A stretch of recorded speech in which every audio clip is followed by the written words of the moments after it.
All right. Welcome back, everyone, to the Black Brain Trust episode 78. I am Mike Vincent. I am your host, and I'm co-facilitating this with my other partner, Lionel. What's going Hello, on, how's Lionel? everyone? I'm well yourself. How's everyone doing? I'm good, brother. We also have Ancient Gravity. Yo, what's up, guys? Hello. All right. And we also have our brother, MOT. Hey, what's going on, man? All right. All right. So, tonight is Black Military Talk. This is the second installment. We started the first one last week, and I want to talk about military hardware and the business aspect of military hardware, um, as well as the ability to for Black people to profitize off of this. Let me share my screen and show you a recent video that was uploaded by Defense Web.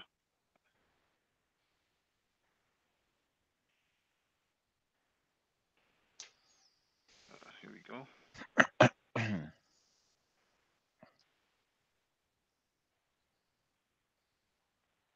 Yep. Army recognition. This was the Army Defense exhibition. I think this was held either last week or this week. Doesn't really specify, but it's a recent event in the last month. And some of the hardware that I'm seeing up here is pretty phenomenal stuff. Some of the armor plating, the repurposing of certain vehicles with new turrets, new guns. I'm a geek for a lot of this stuff, so that's why I look at a lot of this. Pretty interesting stuff. Let me see if I can scroll down. Well, why does that tank have like scales? Is it for like defense? No, I think that's for armor. I think that's the armor. He has ballistic armor. Yeah. Mm-hmm. Here's another armored light attack armored personnel vehicle made from a Ford F550 chassis, I think it is, or yeah, I think it's the F550 chassis, and everything's custom made in the house. You know, a lot of manual labor involved. Something that I stress highly that Black men who have mechanical aptitude can actually get involved in something like this. We should be investing into something like this. I'm actually quite fond of that design as well. You gentlemen have anything you want to add to this? At these shows, you can see a lot. It's like a car show. You know, you see these exotic cars that are really concept that may come out, but when they do come out, it's a different version of it. And at these conventions, it's the same thing, but it's almost the car. Well, not cars. The hardware they show is so impressive that they actually do sell them like that with a few tweaks depending on what country is purchasing them to add on or they don't want depending on the terrain.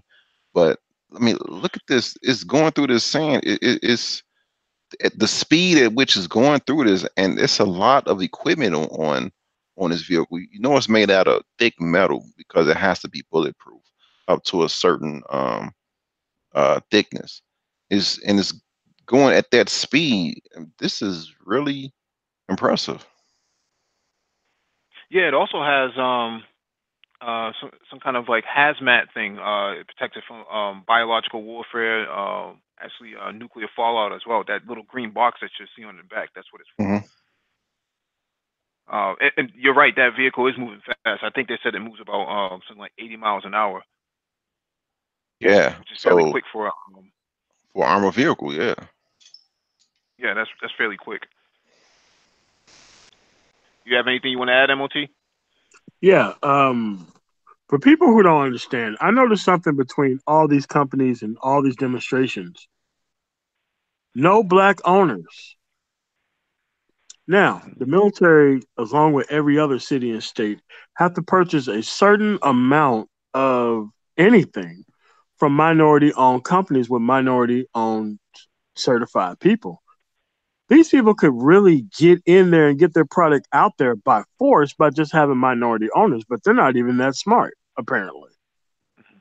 So this is a place where black people can just pick up, just become a CEO of this company, because these things are nothing but metal and electronics to just come in and just take over, and the government has to buy 10% of the stuff from minority owned companies. I mean, you're talking about 10% of a budget that's what, $777 billion at this point per year. Man, imagine the stuff you could build for people in the black community with that. Just saying. Right, and do you know if they've reached that threshold of 10%, or is that something that's underserved? They don't even crack 1%. Wow, wow, that's interesting. Something to think about as well. Yeah, that vehicle actually has the ability to have automated turret up top, so you don't even need a gunner. It's actually Wow, really? yeah, that's what it's designed out for.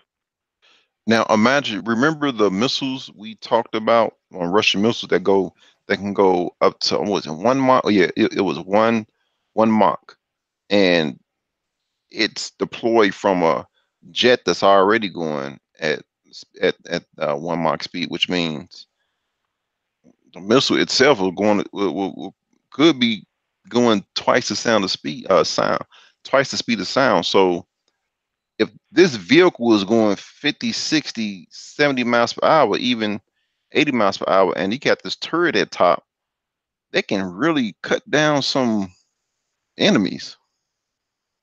Hmm. By just This is driving actually through them.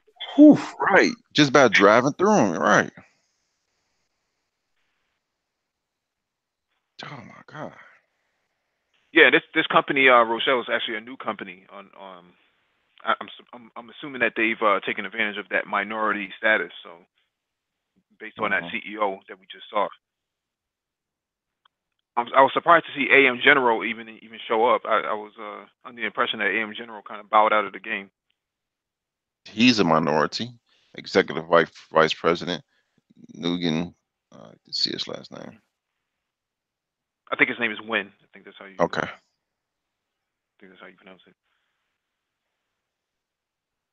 But I was always under the impression that the Americans sold the Humvee manufacturer to China.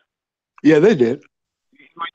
Yeah, I was under the impression that they sold that to China. But I guess that's the way the Chinese get back in the game. I mean, that's what kind of gave birth to all these other companies. So once you go from manufacturing your own vehicles to outsourcing it, it kind of cascades and makes sure it opens the door for everybody to be able to make the vehicle because it was exclusively made by one person. So that's kind of the deal on that. So Yeah, that armor looks thick. Like look at the doors. The doors are, I mean, the hinges on the doors have to, you know the armor is thick because look at the hinges on the doors. There's no basic hinges. The hinges have to be reinforced to hold that weight of the door. So that armor is really thick. That glass got to be a few inches thick. And then the reason it's so small is to decrease the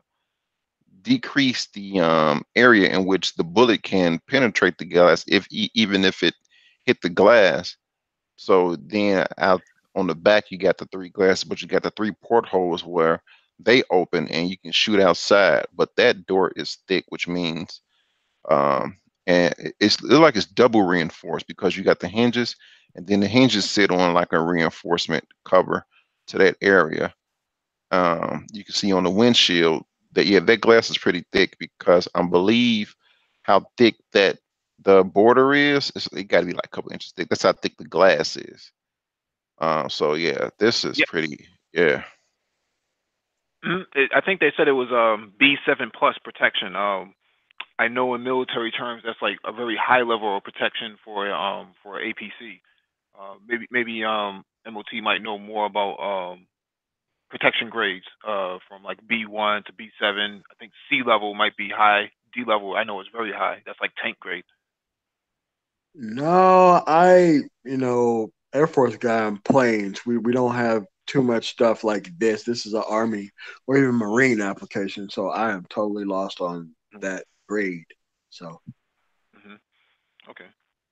Yeah, that's some pretty thick armor though. You know, you were protected up to a certain amount of ballistics. Hmm. I mean, think about how many lives we could have saved during the Iraq War if they were driving around in this versus the actual equipment that they had. So many Mhm. people dying from IEDs. This would totally like these type of vehicles test like 5 times the magnitude of an IED and still be able to drive around. But the military just don't want to spend the money. Yeah, I even But heard stories where enlisted people not call, have their people back home send them equipment like armor, personal armor because the military is not giving them sufficient grade of armor to protect them. and all those people got in a lot of trouble for up armoring their own Humvees, by the way. It's a good regulation to That was up like, armoring. Yeah, they all got in trouble. They all got NJP'd. Yep, you're not Now, able to like modify military. Yeah, it was a damn shame. So So what does MMP mean? no, non-judicial punishment like taking stripes and all that kind of stuff for up oh, armoring your okay, Humvees to try to. Sorry about that. to protect yourself. Yeah.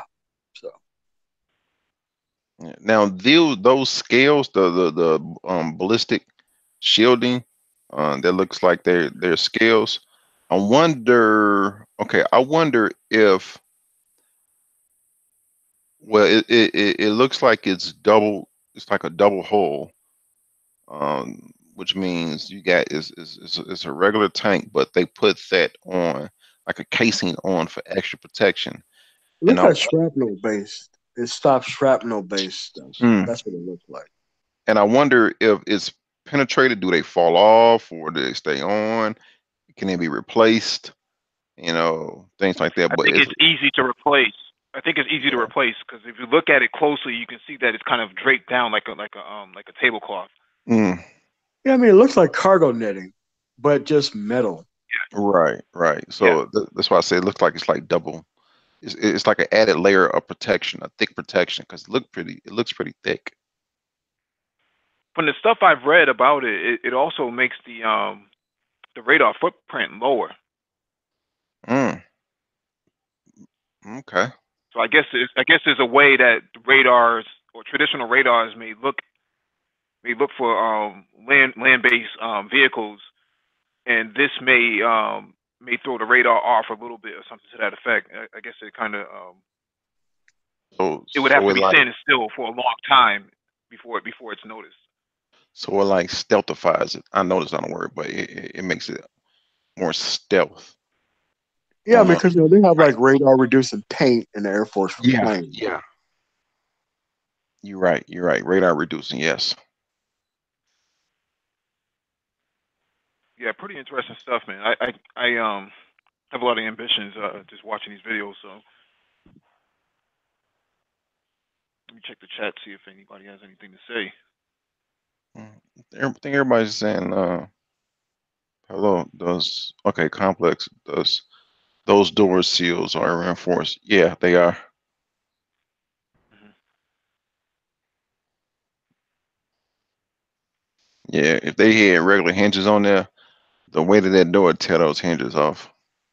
Because you, especially in terrain, you in a certain well, in a rocky terrain, you going up and down, so it's like the weight of the door plus the jolt going down, so it'll tear that up. And so that means that area around the door is loose. That metal where the hinges were is loose, weaker. Is what I'm trying to say. Because I think as an alternative to to RPGs and things of that nature. They were using this wire mesh frame um, around the chassis to to deflect the RPG so that they detonate before they even hit the vehicle itself. Now you don't Hmm. have that anymore. You don't see that.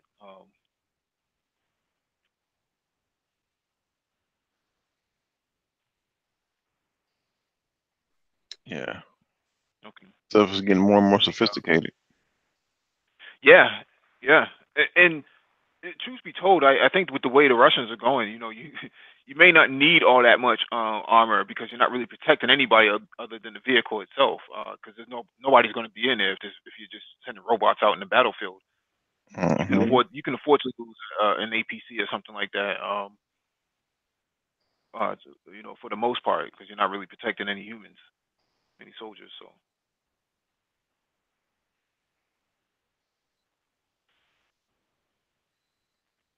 get to our next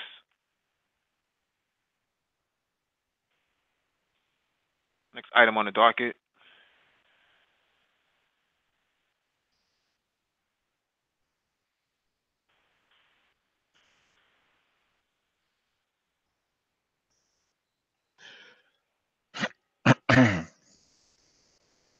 American mercenary boasts of role in target assassination program in Yemen. This is from Russia Today. It was actually a couple of days ago. Basically, the UAE and Saudi Arabia have been employing security contractors as mercenaries to come in and fight their ground war in Yemen. And from the videos I've seen, they haven't been very successful at all. I've seen videos on YouTube of mercenaries dead inside the desert.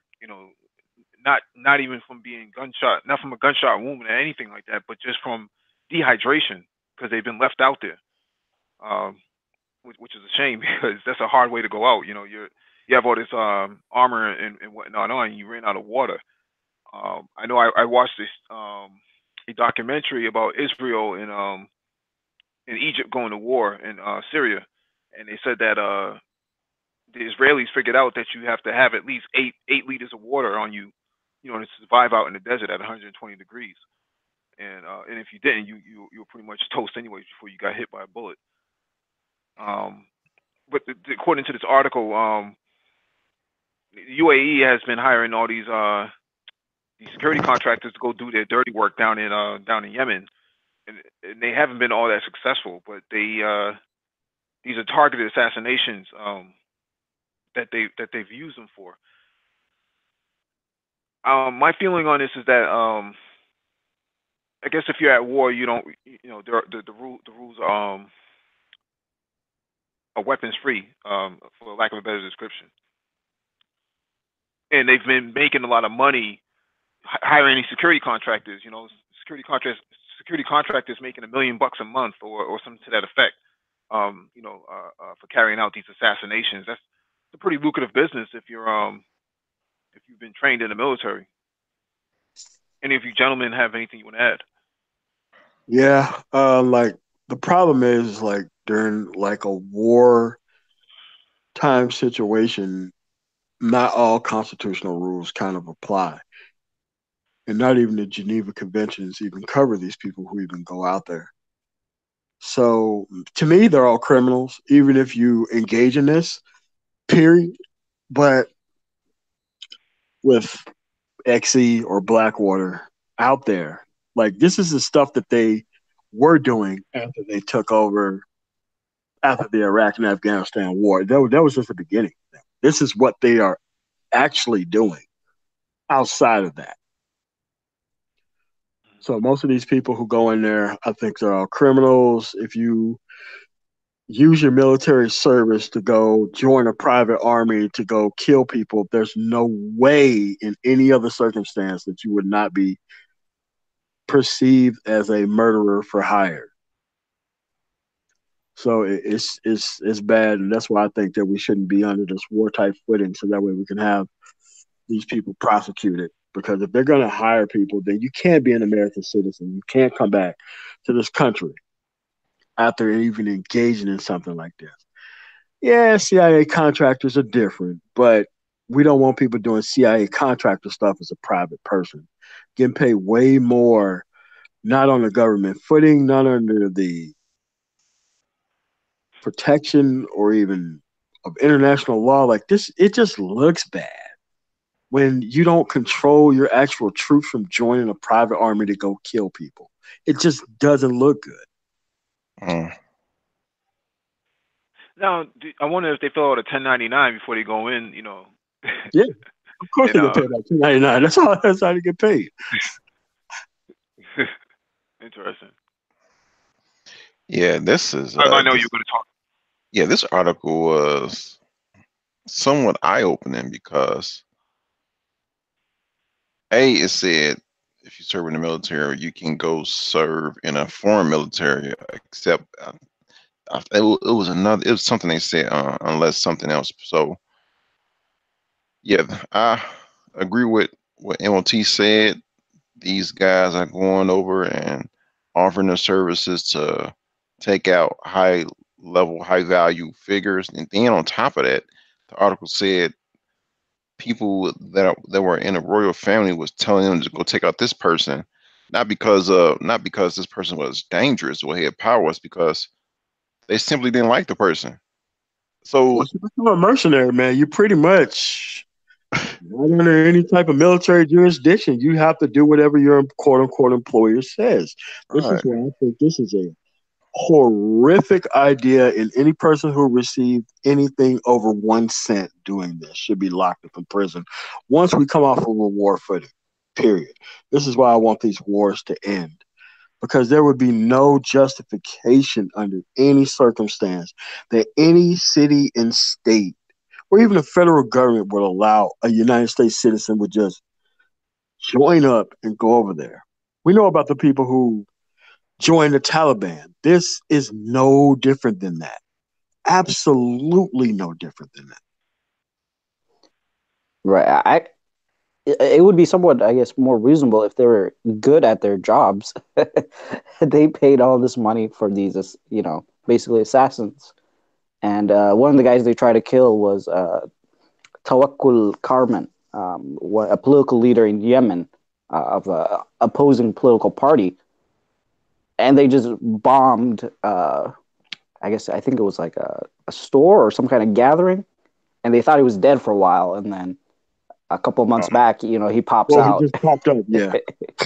So they can't even get their jobs done for being so well paid.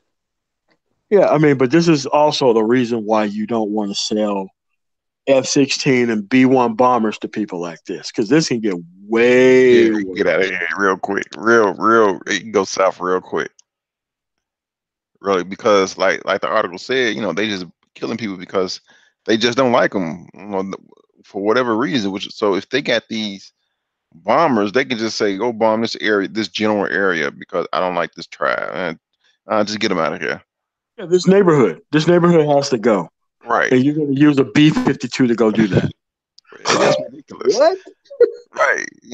This neighborhood is an eyesore. Take it out so we can build upon it. What? That can go south really fast.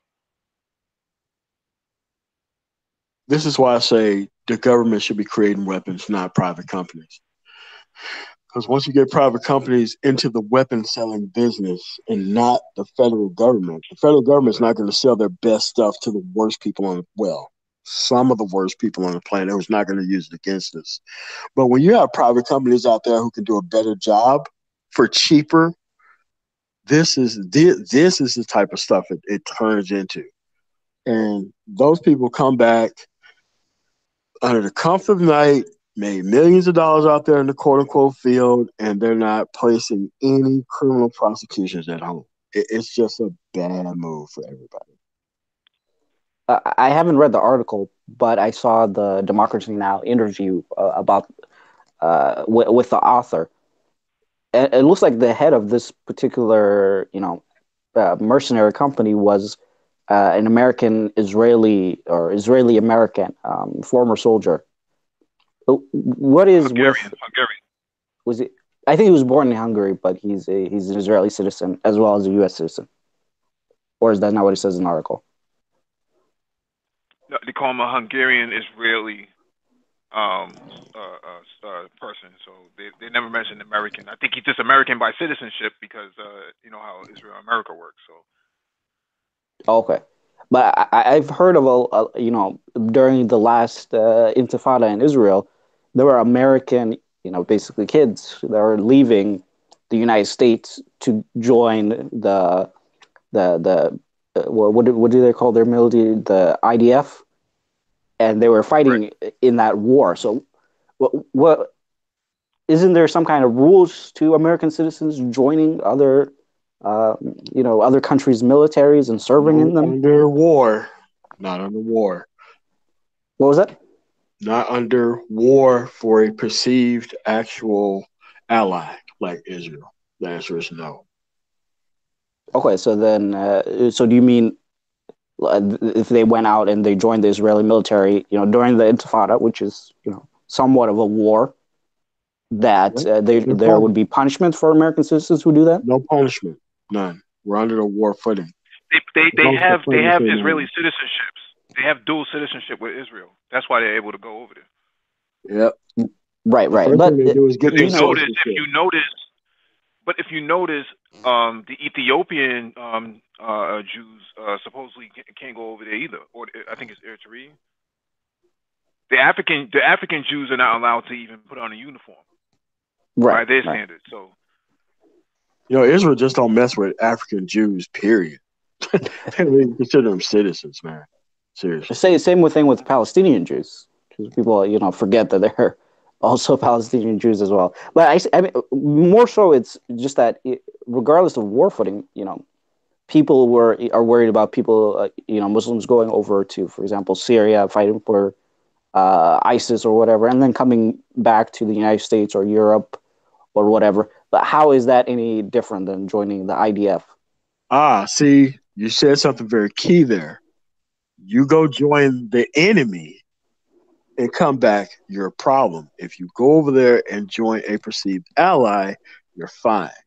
That's the distinction. And that's the only distinction.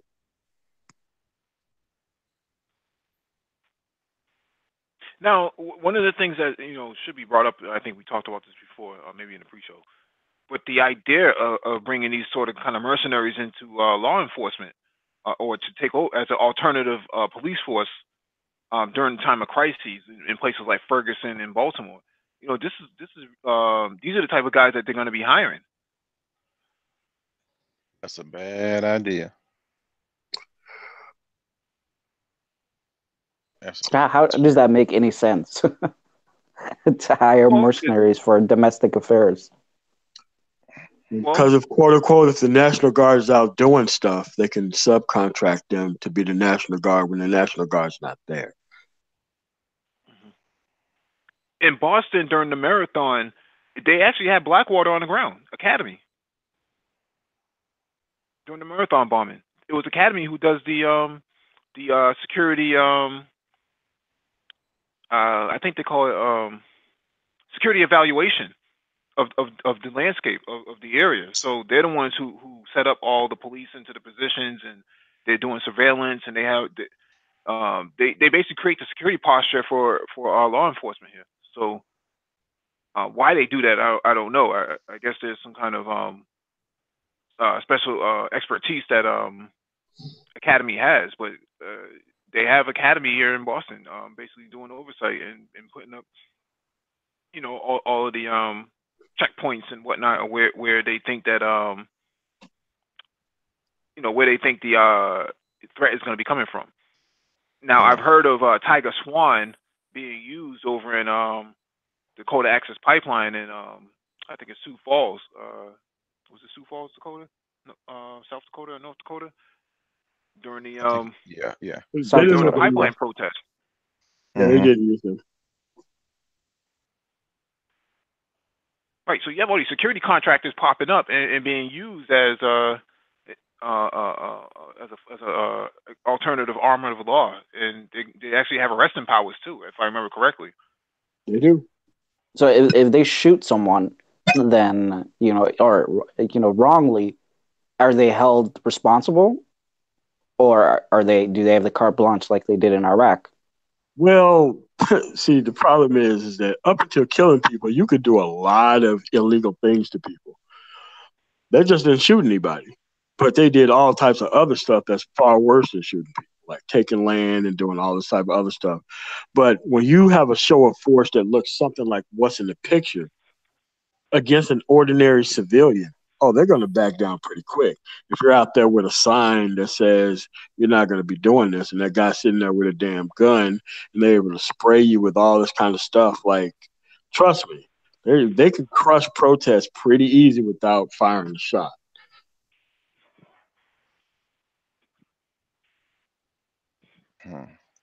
You put them in place. And plus, I think Trump just passed the bill or whatever it was for stop and frisk in Chicago.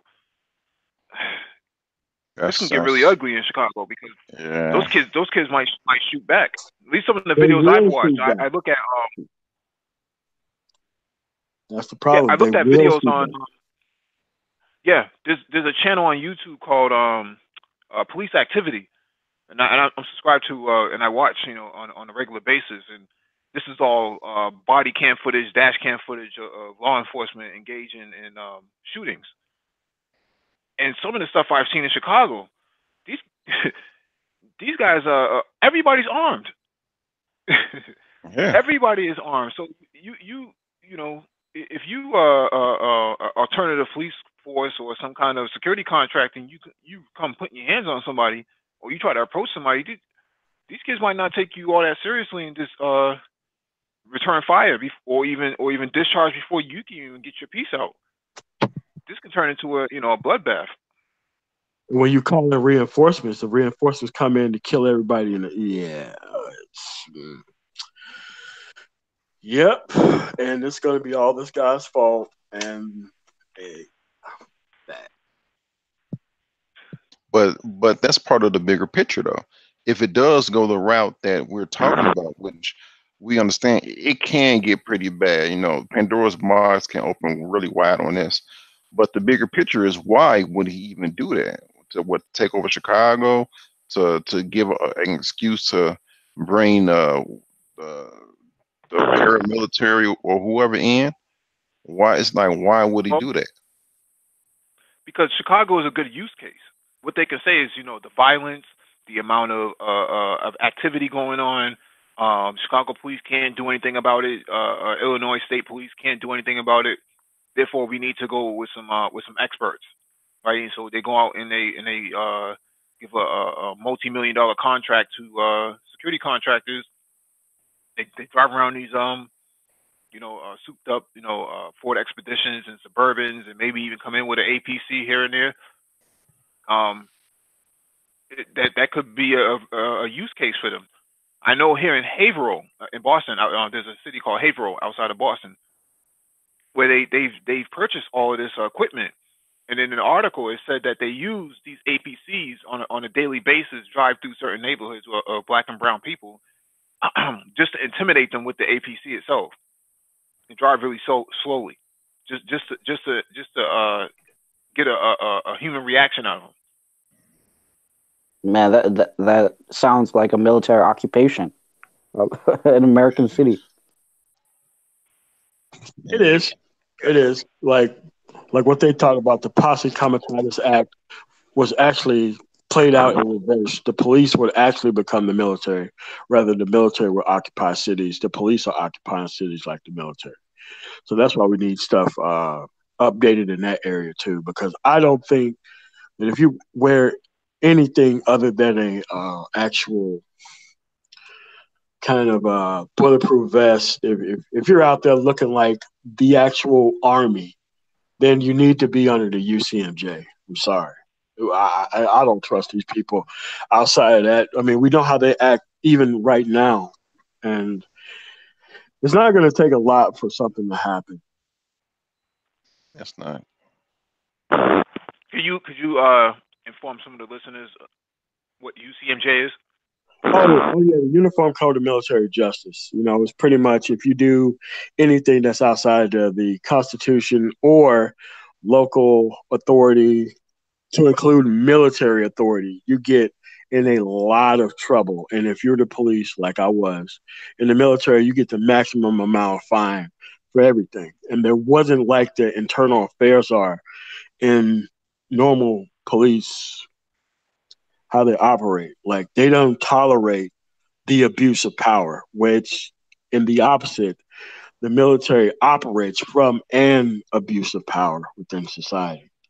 So I just don't feel comfortable with people who have never been held responsible for their ordinary level of power, all of a sudden given the power of the military that they can just pretty much use and abuse as they see fit, especially when they are not obligated to solve problems in a nonviolent manner. They're pretty much obligated to escalate things in a violent manner to get a violent response out of somebody. So it's just bad, very bad. So originally, when Trump was first running, he said, we're going to send the feds to Chicago.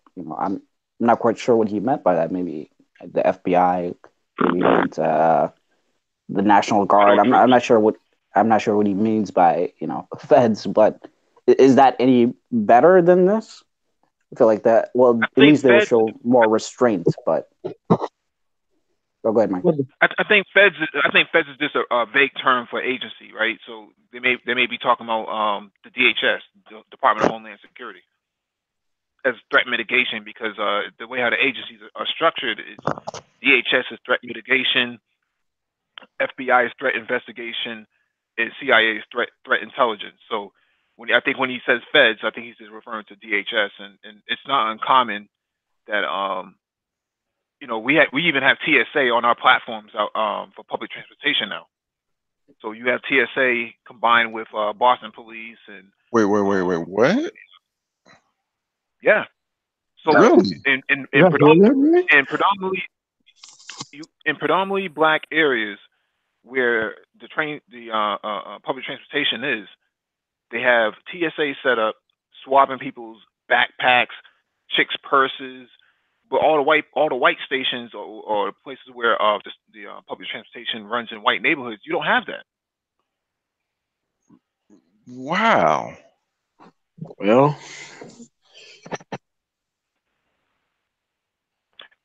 see, Boogie, what's going on, baby? What's going on? What's good, see, Boogie? Hey, what's going on, fellas? How y'all feeling tonight? What's going on, MOT? What's up, baby boy? What's going on, man? What's going on, bro? What we talking about tonight, man? I just jumped on, man. Sorry for being late. No, it's cool. It's cool. We would first article we talked about military hardware for the Army Expo of 2018 that just happened, I think last week or this week. And then the second article right now, we're just talking about American mercenaries from U.S. military being used in the Yemeni war with Saudi Arabia and the Gulf countries. Do you have any opinion on American, I guess, former U.S. soldiers being used as mercenaries in war? It's nothing new, man. Basically, the only thing I would have to say about that is that's nothing new, man. Come big war, come a lot of these, I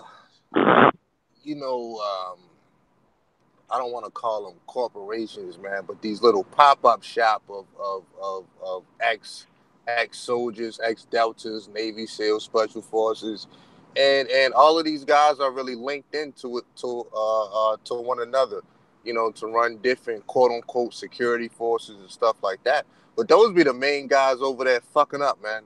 I'm going to be honest with you. Those be the main guys over there fucking up, man, and doing a lot of dumb shit. The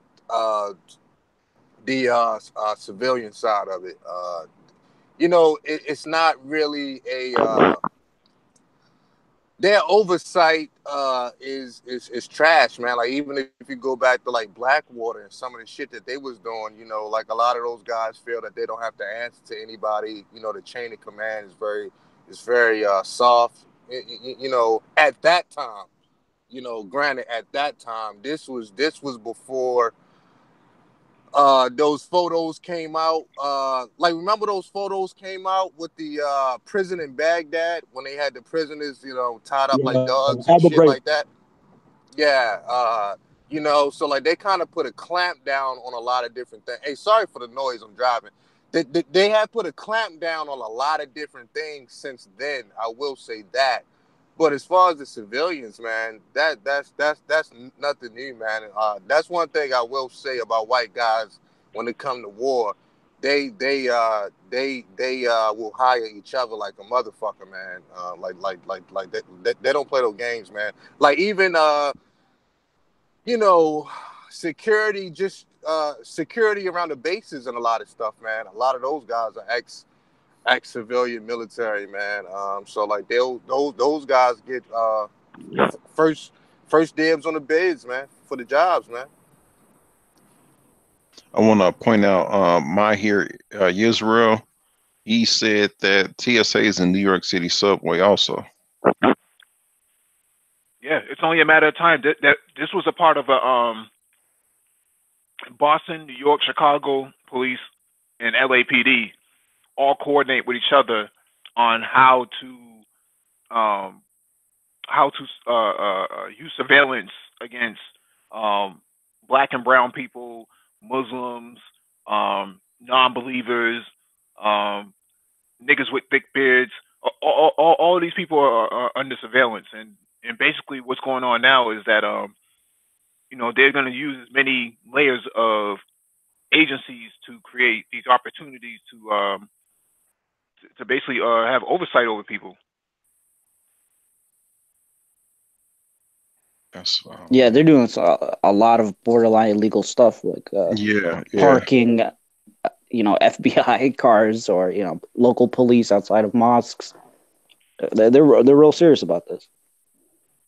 Yes, yes, and this is stuff that we talk about this stuff offline, but in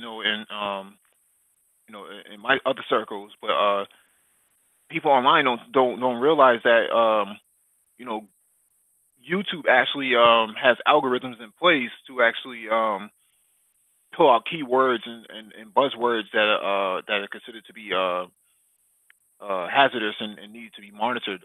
Basically, they raise flags if you use them in your videos, which is why you got to be careful about what things you use, what terms you use, and who you're talking about in in certain videos. So they're watching everything. And everything is recorded. Yeah, it is. I mean, when you sign up that when you click on that agreement to get onto these hangouts, it tells you that specifically. But what I'm saying here is they look for keywords, man. For BIE and things like that. Those type of terms. So just something to keep in mind of where this country is going, and if if the tangerine tyrant doesn't get his way in 2020, you can spell chaos come in. Let me ask you a question, Mike. Yes, sir. Because everything is listened to, like we know, all of these devices are recorded. And I even knew something was up when Mark Zuckerberg said he even covered his camera on his own computer. So that's a telltale sign of, they're watching you. But at the cost of safety, for yourself personally, and for the nation, what is your line in the sand on this thing, as far as personal privacy? We're protected by the Fourth Amendment. So the way how I see it is, this is our constitutional right to privacy. I should be able to, have a conversation with black men and not have people following us or spying on us on social media. But don't forget about the Patriot Act. I mean, the only patriots in this country are really black men and maybe Tom Brady. But what I'm saying here is these guys are doing whatever they can to justify, in enforcing oversight over a certain amount of people, because they're not doing it to, pale skinned people, right? They're not doing it to pale skinned people, because that was the case. That what happened in South Carolina with Dylan Roof, that wouldn't have happened. And what happened in Florida with this other kid who sprayed up the school, that wouldn't have happened either, because when they went back and they checked these guys' social media profile, they were all up in these white supremacist strongholds online. Stormfront, the Reddit, all these other platforms, and yet that didn't send off any alerts. But when it comes to black men, having just a regular conversation, now all of a sudden, your channel is flagged, thumbs down, your account is suspended. This is unacceptable, man. Yeah, but here's the other thing signs of about what's why it happens. I mean, it happens because they build case law based on people who don't have that protection. And once you have enough case law in place, it kind of flips to where they can do it against anyone. But specifically, we know not to do that. The other people who actually do it every day, who threaten rape via Twitter online, as long as they're not threatening a cop or an actual politician, it's fine. If a black person threatens rape to anybody, they go in their ass to jail. That's kind of the difference between how things work between the two races inside of our country. So what they're doing now, they're not doing anything but just building case law and building the presence based on, because in America, if you can do it to black people, it's fine. But somehow other people don't see their rights tied to black people. They think of us as a different race or a different level of an American than they are. It's kind of like with the Patriot Act and everything else. They make it apply to them when they want to, but they don't come out exclusively against them. Well, it's kind of a dangerous precedent that they're allowing themselves to, set, because if everything, happens in the future, they already have the precedent to do it to whoever the government's opposition will be later on, right? Whether it's, black or otherwise.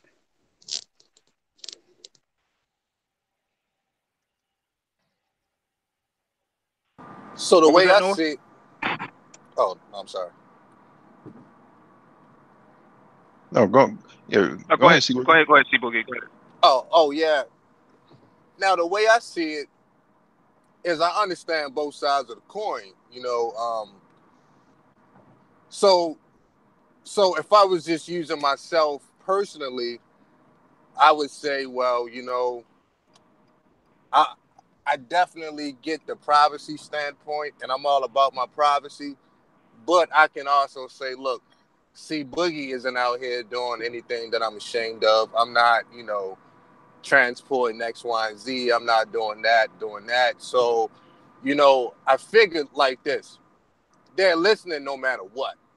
I actually got a brother in the Air Force, man, and he got some big high security clearance at the White House. He never wants to, he works for that Pentagon, White House, all of that, and he never wants to talk about what he does, but I can tell you that they listen.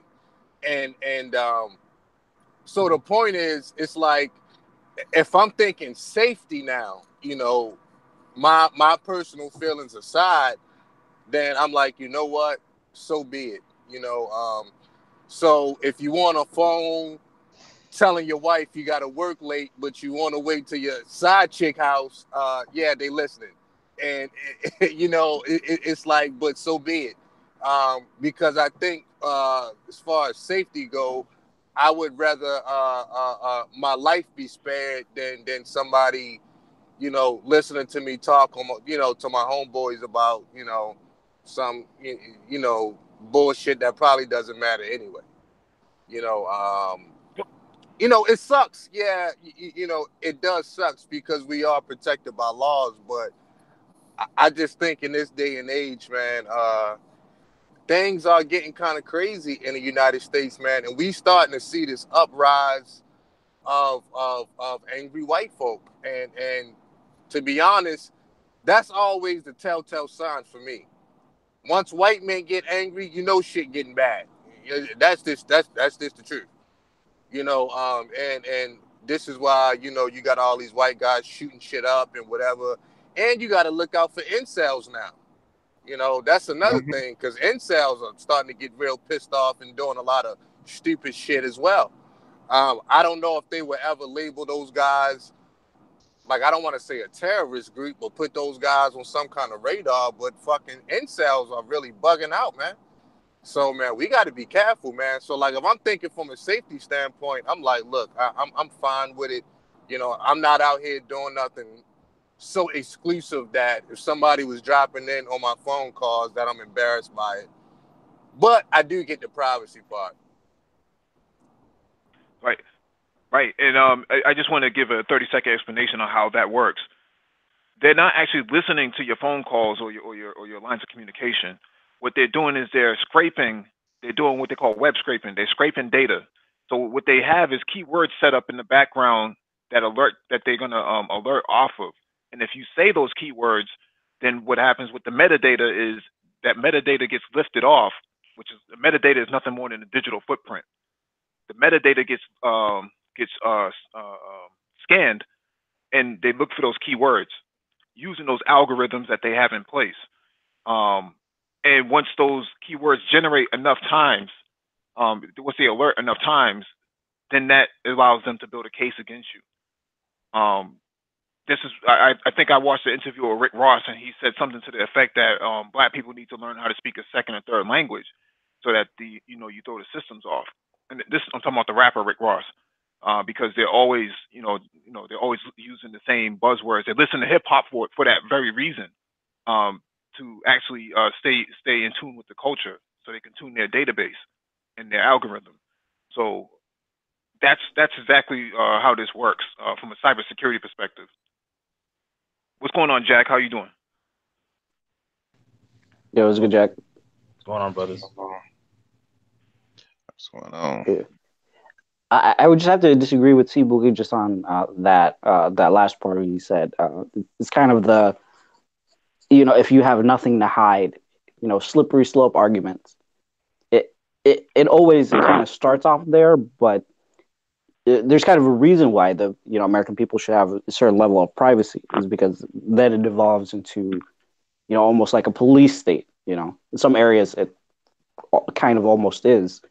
So it's not necessarily that you have something to hide, but they're using these methods to deal with the symptoms, not necessarily the causes. A lot of the causes of why we have all these programs is because of American foreign policy.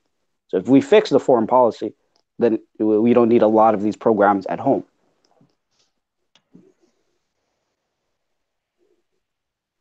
But that's just And I my would thoughts on that. agree. I would agree. I can definitely, second what you say. Um, but, you know, um, but in the meantime, between time, as your battlefield change, you got to change your battlefield strategies. And I'm speaking as far as the government and if safety is a priority as they say it is, then that's just basically what I'm thinking about. First and foremost, you know, but I definitely can agree that everything does start, small at a micro level. Like, oh, we just going to search for Right. keywords, and who knows what this thing could really evolve into. But the battlefield is changing, man, as far as how people are doing attacks and everything else, and so I don't know, man. It's just one of those catch-22 things to me, man. Right. But also, you make a good point about, the incels, a lot of the white nationalists. Yeah, They're they. a bigger security threat than a lot of the other stuff they're worrying about. But I think there was a, 2012 FBI report that, white nationalists, infiltrated, all sorts of levels of government, like police forces, the FBI. So really, that's a much more systemic risk for them. Yeah. Well, because go ahead, man. Tyrone. Yeah, it's just that this is what I don't get about these programs. I mean, the Ku Klux Klan, David Duke, like nothing has been stopped to stop those type of people from spreading their Fox News kind of esque message throughout the United States, throughout even the history of the country. So they're not going ever after those people. They're finding all these other inventive reasons to go after people. It just begs the question: who did you perceive as the enemy here? The people who may marginally do crimes, or the people who explicitly talk about how they want to do genocide to people? Like, if you can't draw the two and two together, like, why do we have these systems? Because we haven't stopped any terrorist attack outside of coercion and what's the other term? Another legal term. It goes to kind of pushing these type of terrorist attacks forward. Like, we haven't really stopped anything from that, but we keep giving up rights for this supposed type of happy medium to happen, and it's kind of like a slippery slope to where we keep losing all kind of rights, but people who don't want federal funding to fund schools, but they're okay with it when it's tanks rolling down the street. Well, it's kind of like, where does this kind of end? How does it? I mean, it's obviously not good. Yeah. They closed like 50, 60 schools in Chicago public schools, but they have no intentions on ever investing into them. It's a shame.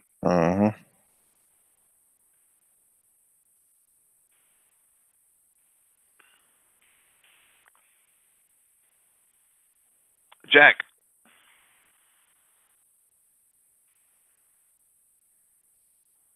Yes, sir. You have anything you want to add? Not right now. I'm good. I want to say hello to Wilsonian Garbiak. He in the chat. Okay.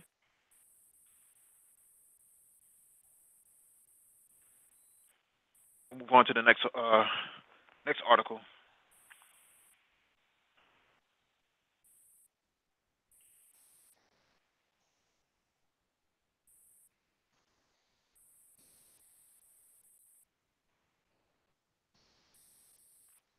I chose this article, which is the United Nations mission in Haiti, which is called MINUSTAH. And what MINUSTAH did over various amount of times in Haiti was a lot of war crimes, stealing of resources, a lot of unjustified killings, just rape, a whole lot of things that the United Nations should never have done. That standing militaries usually do, but United Nations is never really known for doing that. And there have been cases brought against the United Nations by people within Haiti who who have had DNA tests done saying these UN soldiers, they raped me, they forced me to have a baby that's not not by a Haitian man or anything, or not by my husband, not by my spouse. There's a whole lot of just ratchetness. I've never seen anything like that before. This is my first time ever hearing about UN soldiers actually carrying out these sort of war crimes that they were committing. Now I don't know if anybody on this panel has ever watched this documentary before, but it's a very good documentary. I saw the one about the the rapes. Mhm. I saw that one, and we've spoken numerous of times about um, the resources in Haiti, the gold, the oil, the other natural resources in Haiti has a large deposit. Haiti having a large deposits of different natural resources. Mhm. The UN has been accused of doing stuff like this in the Democratic Republic of the Congo, during the various conflicts where the UN soldiers are in there. But mostly it's been accused of French soldiers committing the atrocities. Yeah, None French so Legion. far have. Was that French Legion. right? Of them being, doing it while they're in UN service. Uh, it was a big expose that came out on, I think, a year ago. There hasn't been any too much movement on it, but a lot of the UN higher ups in the UN have been trying to cover it up. That was exposed. Well, let's look at the reason why they were there first, right? So, yeah, John Butler Ice-T was there. 2004 was there was a coup, right? So took the United States took him out of the country. They literally kidnapped him and took him out of the country and sent him to Africa. Now, why? Well, in 2003, Ice-T asked French for reparations for 21 billion dollars, which we paid to them for the atrocities they did to our people, during slavery. We fought for our freedom, then we had to pay them reparations. So he asked for it back. So France said no, right? So at that same time, there was certain gangs there, right? A lot of drugs was there too. So when they took him out of there, um, and he was in Africa, he smuggled a cell phone, right, and called Maxine Waters and his friend Randall Robinson, reporting that he was kidnapped, right, by U.S. personnel. So they kidnapped him. So there was also a meeting in Canada. It was called the Ottawa Initiative, to decide the fate of Haiti without any government officials invited to that meeting in Quebec. So there was a plan from the get go to take over Haiti. Obviously, Haiti has a lot of resources. Um, one of them being iridium, which is what we discussed this before, was only found is only found in Haiti and South America. I mean, not South America, South Africa, and that's used for Russia. Russia as well. Yes. All right. Russia has large deposits So, of iridium. all right. Yeah. So, that's a problem, man. That's what bothers me a lot. There's a lot of turmoil happening there right now. Venezuela lend Haiti. Uh, they're part of an oil pact, so pretty much you could say they lend them $3.2 billion for as far as oil to sell, as far as oil, right? And 1% repay. Um, Government officials stole the money. So obviously, elitists, oligarchs, certain countries have their foot on the necks of the Haitian people, right? Which is at one time one of the wealthiest nations. 50 years ago, before Duvalier, right, took the reins, was considered one of the wealthiest nations in the Caribbean islands. So now you have UN there, right? They were placed there months after. I don't think not months. I think hours after the coup, right? Because you guys see the time frame. They were there in 2004. That was right after Ice-T was taken out of there. And look at the things they were doing to the people. Raping. There was a cholera outbreak, which was never there before. So these people at one time were a rich nation, right? Now they're oppressed. Now they have nothing, and people look at them like, well, they're just a poor people, not knowing the rich history. Where if it wasn't for the Haitians, right, when Venezuela was fighting for their independence against the Spaniards, they went to Haiti. They asked for resources. They asked for help when they were losing that war. Haiti gave them financial assistance. food, weapons. 25 soldiers who led the war in Haiti for their independence. They went back to Venezuela, beat the Spaniards, and from there on took over and kicked out other Spaniards out of Latin America. So it wasn't for Haitians. There wanted to be any freedom for people in Latin America as well. So it bothers me a lot to see this being done to my people, man. You know, we have a rich history. We even shed blood for the independence of America. There's documents that show that the embassy that's in United States in Washington D.C. was given to them. It was worth $36 million now, but was given to them. That building was given them for $1 because of the fighting they did during their independence. They gave them a building for $1, which is worth the embassy, which is worth 36 million now. So it's an embarrassment. Not an embarrassment. It's just wrong. People shit on my country, and my country helped a lot of people out. My country freed a lot of other nations, helped a lot of other nations out, and now they get treated like shit.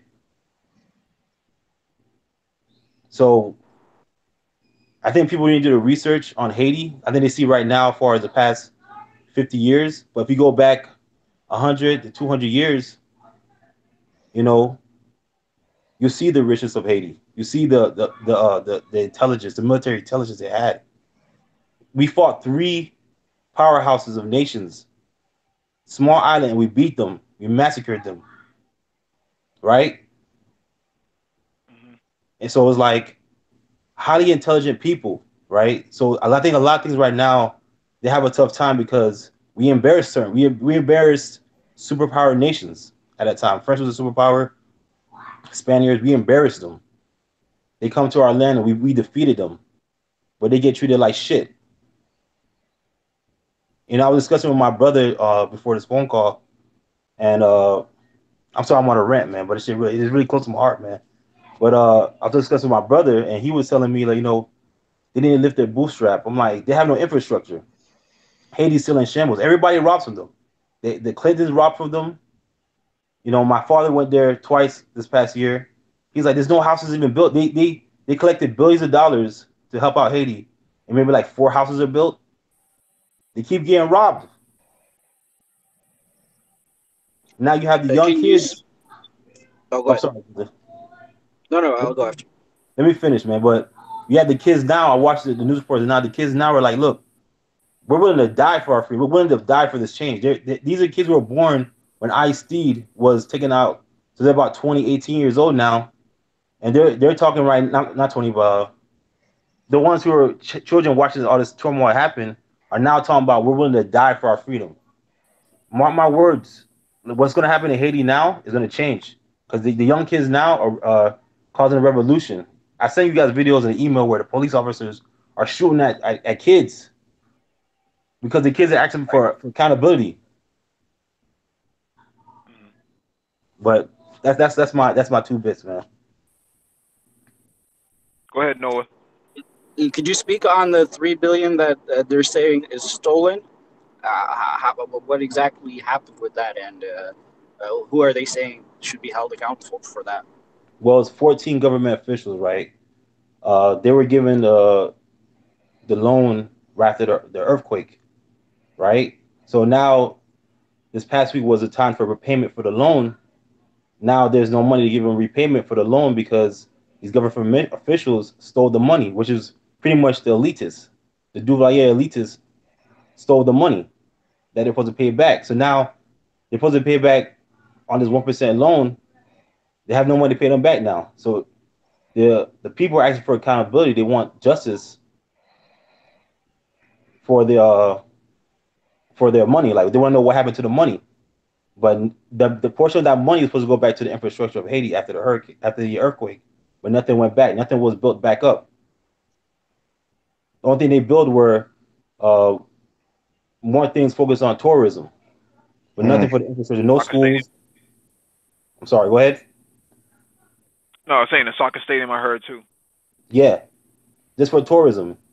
There's kids out there that can't even go to school. These people out there, they had no place to sleep. Literally, my dad told me, he's like, man, I gotta go there. He said, I was talking to him, I was at his house today. He's like, I gotta go there. He's like, I can't tell people when I'm coming, when I'm leaving, because they think I'm rich. They're gonna rob me. He has to be careful going traveling there. Mm-hmm. Everybody's robbing each other because there's no money in the infrastructure. People are so hungry, and people still live in dilapidated homes. So it's a government. The government is corrupt, man. It's elitist.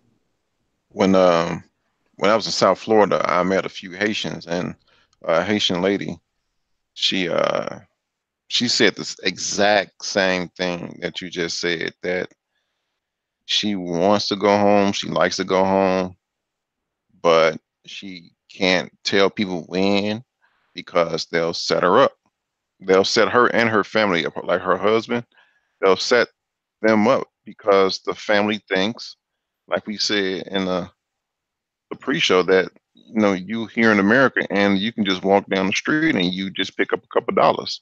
They actually people actually think that. So she said, it's hard. It's a hard pill to swallow that you want to go home, but you can't because you have that fear of people taking you out.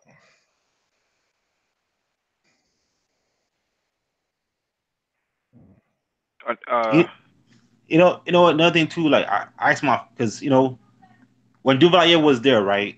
And some people, the Gon kind of broke it down yesterday on the last chat where the Duvalier was there, and at that time point, my father was telling me, he was born in the 1940 something. He was like, "Yo, when I was a kid, nobody was hungry. Everybody, like, he's like, Haiti was a thriving country. Like, he don't remember nobody being poor. Everybody had money."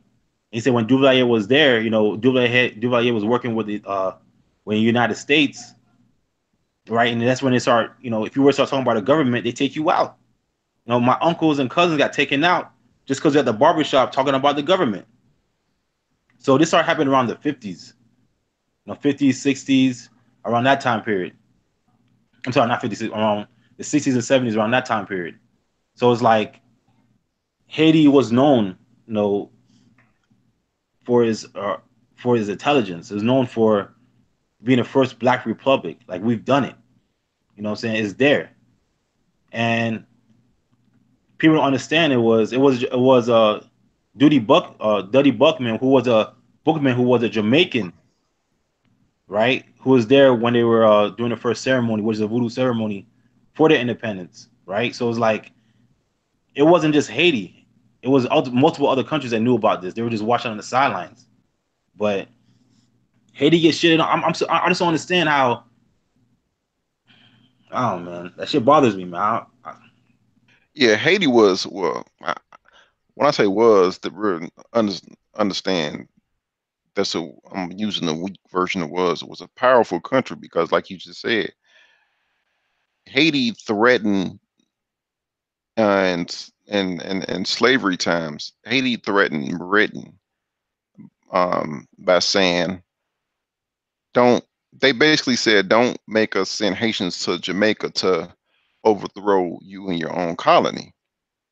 That was one of the ways they were able to tactically fight off Britain. And little known fact, even Black Americans in one of the largest planned slave revolts were going to go to Haiti to recruit Haitians to come back to fight in America, not American, but the a slave revolt in America. But Haiti was pretty powerful. They when you look at the map, you see Haiti is on the left side of the island, Hispaniola, but they freed the entire island, not just that small portion. They freed the entire island.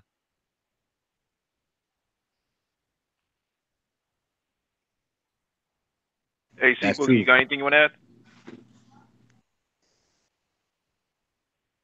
Oh no, not really, man. No, I'm sorry, not on this one. All right, got you next up though. Yeah.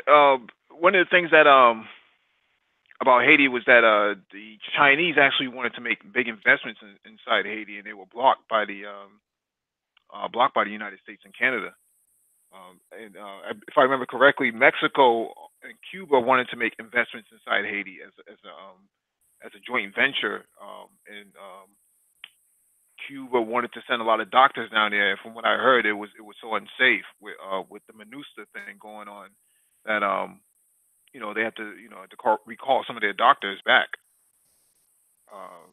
And mostly it's the United States who was pushed, who had something like 10,000, 20,000 troops inside Haiti, basically preventing any sort of import exports of goods and stuff like that, and as well as human resources such as doctors. Even Doctors Without Borders were sent back around in their planes. So there was a whole lot of decisions being made out of the State Department in Washington as to what to do with Haiti when the crisis did hit.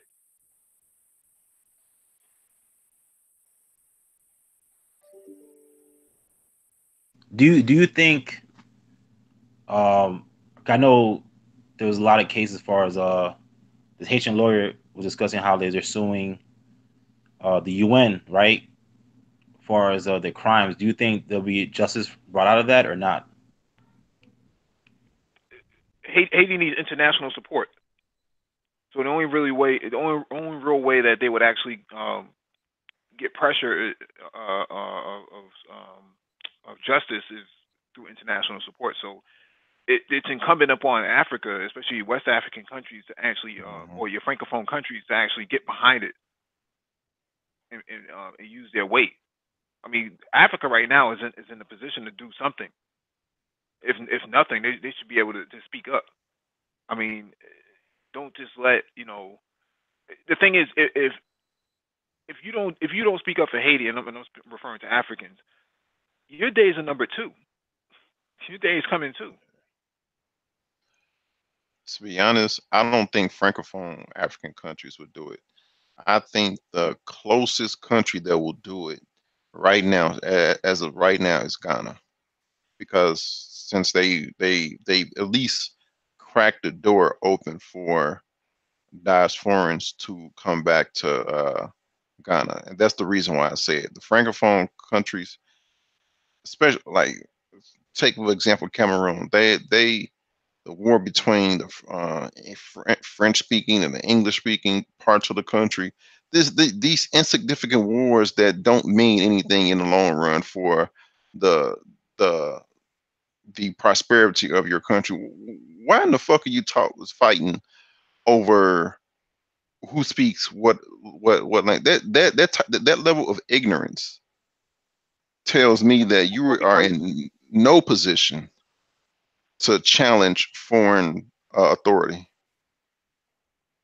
because the reason why there's a conflict over language is because the the French speaking Cameroonians are actually oppressing those who are English, who are English speaking. The English speaking Cameroonians can't speak French, so for the most part, they're pretty bastardized at this point. And if you whoever's language is the primary language, that those are the people who write the laws and control the fiduciary aspect of the country. And the problem is that the French speaking Cameroonians are actually just slaves to the French itself. And as English speaking people encroach on their territory, it becomes problematic. So that's where the conflict comes in. I personally think that the Chinese are basically behind the English speaking Cameroonians and pushing pushing their weight right behind them.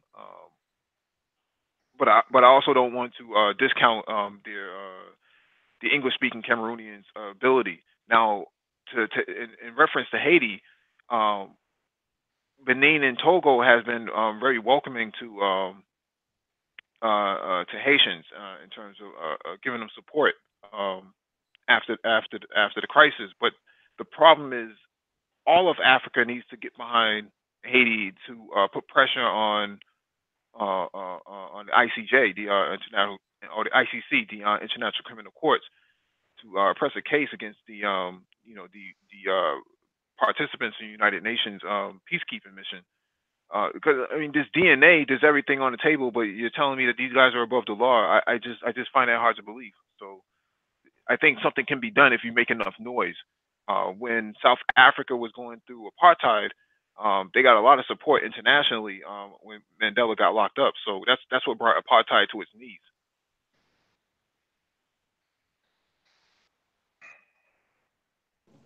Right. I think. One second. Yeah, I think there should be more effort from the African Union. When they denied Haiti becoming a member, that really pissed me off because what country is, I guess, more African than Haiti? In the West, in Latin America.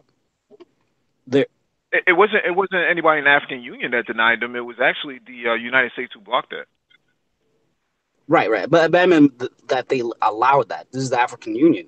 They shouldn't be getting any outside forces from either the French or the Americans. In that regard.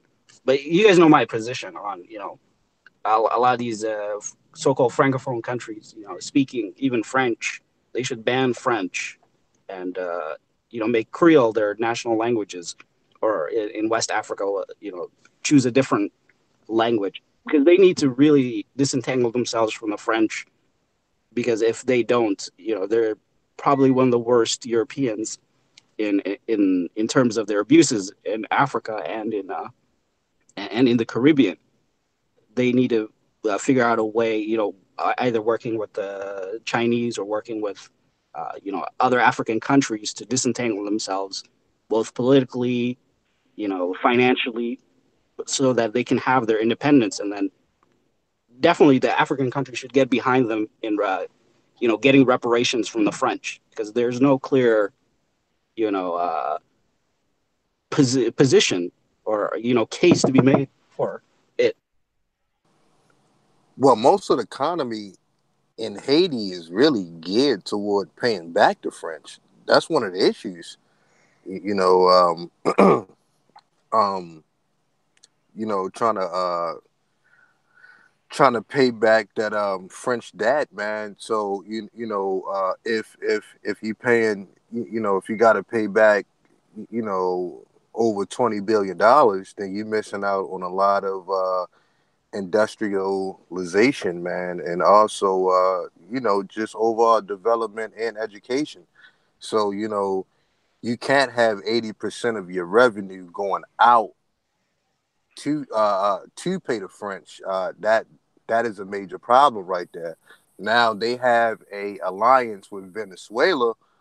Now I don't know how far these two countries can go together, but if you ask me, I would be looking to more so lock down Haiti for a while, and it sounds very extreme, but the conditions in Haiti are very extreme. um, One of the biggest trading partner, excuse me, not trading partner, far as exports is the United States. So the United States really got Haiti in their back pocket. So really, man, they really are in a really deep shit, man.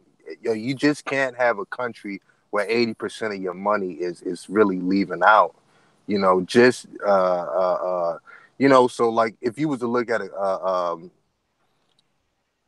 at Cuba, you're talking about, I mean, granted, that government is fucked up too, but you talk about free education, free healthcare, things of that nature, so that people can rise up even under, communist conditions. But in Haiti, man, they just do not have the revenue to quote unquote pull themselves up by their bootstraps. So if you ask me, I would be looking at a very severe situation as far as locking it down. As far as the Clintons, or like any other white power force to come in there like they do every time it's a natural disaster, I will lock it down. And look, there would be hard days before there would be better days, but I would be thinking in the long run, because this thing over there in Haiti, I don't know much about it, man. I've never been, but all I can say is from what I see and read, man. you're talking about a very disastrous situation, man. I've even heard stories of Haitian people in the Dominican Republic getting hated on, getting discriminated against. So, they are in a major situation. So I will be looking to lock it down, nobody in, nobody out for a while. And the reason why I said nobody out, because I can't have my best and brightest leaving. And I believed it would take some generations to get it right, man. But as of right now, they just do not have the money to build themselves up industrial wise, man. And that's what's really killing them, man. And they are, at this point, as far as firepower, they're no threat to any major country right now, because they in turmoil, man, amongst one another. So if there's any time to strike against Haiti, or well, not, like military wise, I'm talking economically, hey, it's wide open over there, man. And like, people are hungry. So I would say lock it down, nobody in, nobody out. It will have to be extreme situations to get out. I need my best and brightest to stay. And they can build that thing up, man. It'll just take a lot of legwork, man. A lot of blood, sweat, and tears. A couple generations would have to sacrifice for the pride of Haiti. That's how I would be looking at it at this point. Because you're not going to get out of this debt to France, no time soon. Like that, they've been in that debt for over a century now, man. That's ridiculous right there. You got major problems, man. It's kind of one of those things, like, where do you even start? You know what I mean? I think we could start um, in the United States by building a coalition. You would have to have like an African American union that can speak on behalf of the Haitians, and get all these black women lawyers, all of these constitutionalists, people who know the law, and actually build a case from there, and then let African Americans be the representatives for Haiti, and speak on their behalf, because you need people who look just like Haitians to actually speak for Haitians, and not have a bunch of white faces like the Ottawa initiative. I think that was a joke, and an insult to to Haitians as a whole, because Canadians are also involved in exploiting the resources from the island as well. But to your point, C Boogie, about infrastructure, the Chinese are actually in there right now building up infrastructure, building up the roads, building up the hospitals, and building up some of the grid that has been lost. And everybody else from my neighbor is a Haitian as well. They're both Haitians, and they just came back from down there, and they said everybody else is in Haiti except for black people in America. Yeah, that's ridiculous, man. And so, and from your perspective, what would be I would assume the biggest ace in the hole right now for Haiti would be what, oil that they can offer. They have gold. They have lots of gold. Gold as Lots of gold well. that is untapped. Yeah. Okay. Gold, diamonds. So you got a lot of resources that you can capitalize off of. Right now, you need to educate your people and figure out how to tap into those resources. And like I say, man, you need your best and your brightest to be to be boots on ground and to be all in. That would be a multi-generational kind of thing that they should be looking at. And it does suck that Haiti does have a lot of natural disasters, because that's always a setback. But that's tough, man. That's tough, man, because every time, they probably thinking they get ahead, man, they have a lot of setbacks. And that's easy for me to say, not to let certain people of Caucasian skin in during natural disasters, but I've never been in a natural disaster, so I could say this all day. But the reality is, you need these folks at that time. You, Because I you don't don't think see. Baltimore is a natural disaster? Baltimore is a fucking smoldering crater. You know what I'm saying? But yeah, not like I know what you mean. But as far as just houses being leveled, people on the street just sleeping. Sewage backed up. I'm talking the whole nine, the whole Megillah. It's like so many things that has to be done, and you need to bring experts in to sort that out. And if your people are not educated in getting these things done on their own, they are going to have to bring people in from the outside to do it. So that's tough, man. That's tough. Well, as far Yeah. as Haiti right now, right? Right now, where is the worst area is Port-au-Prince, is the capital.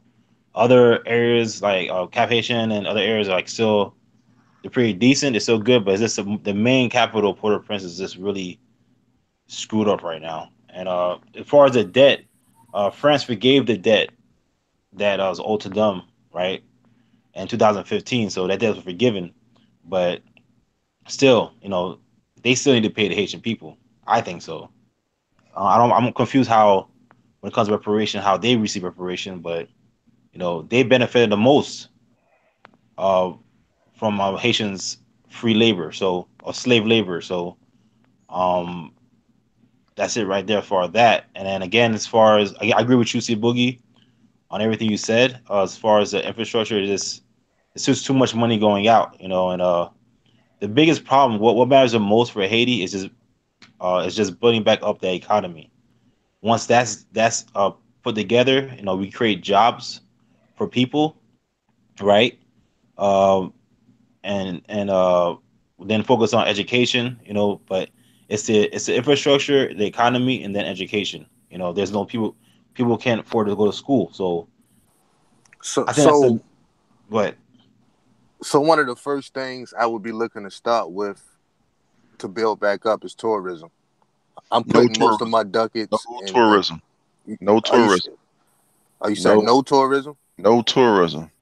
For me, tourism How's is that? out of the question because what that brings is these sex mongers going on to these tourist traps, and on top of that, you bring foreign you bring the same people that you're trying to kick out back.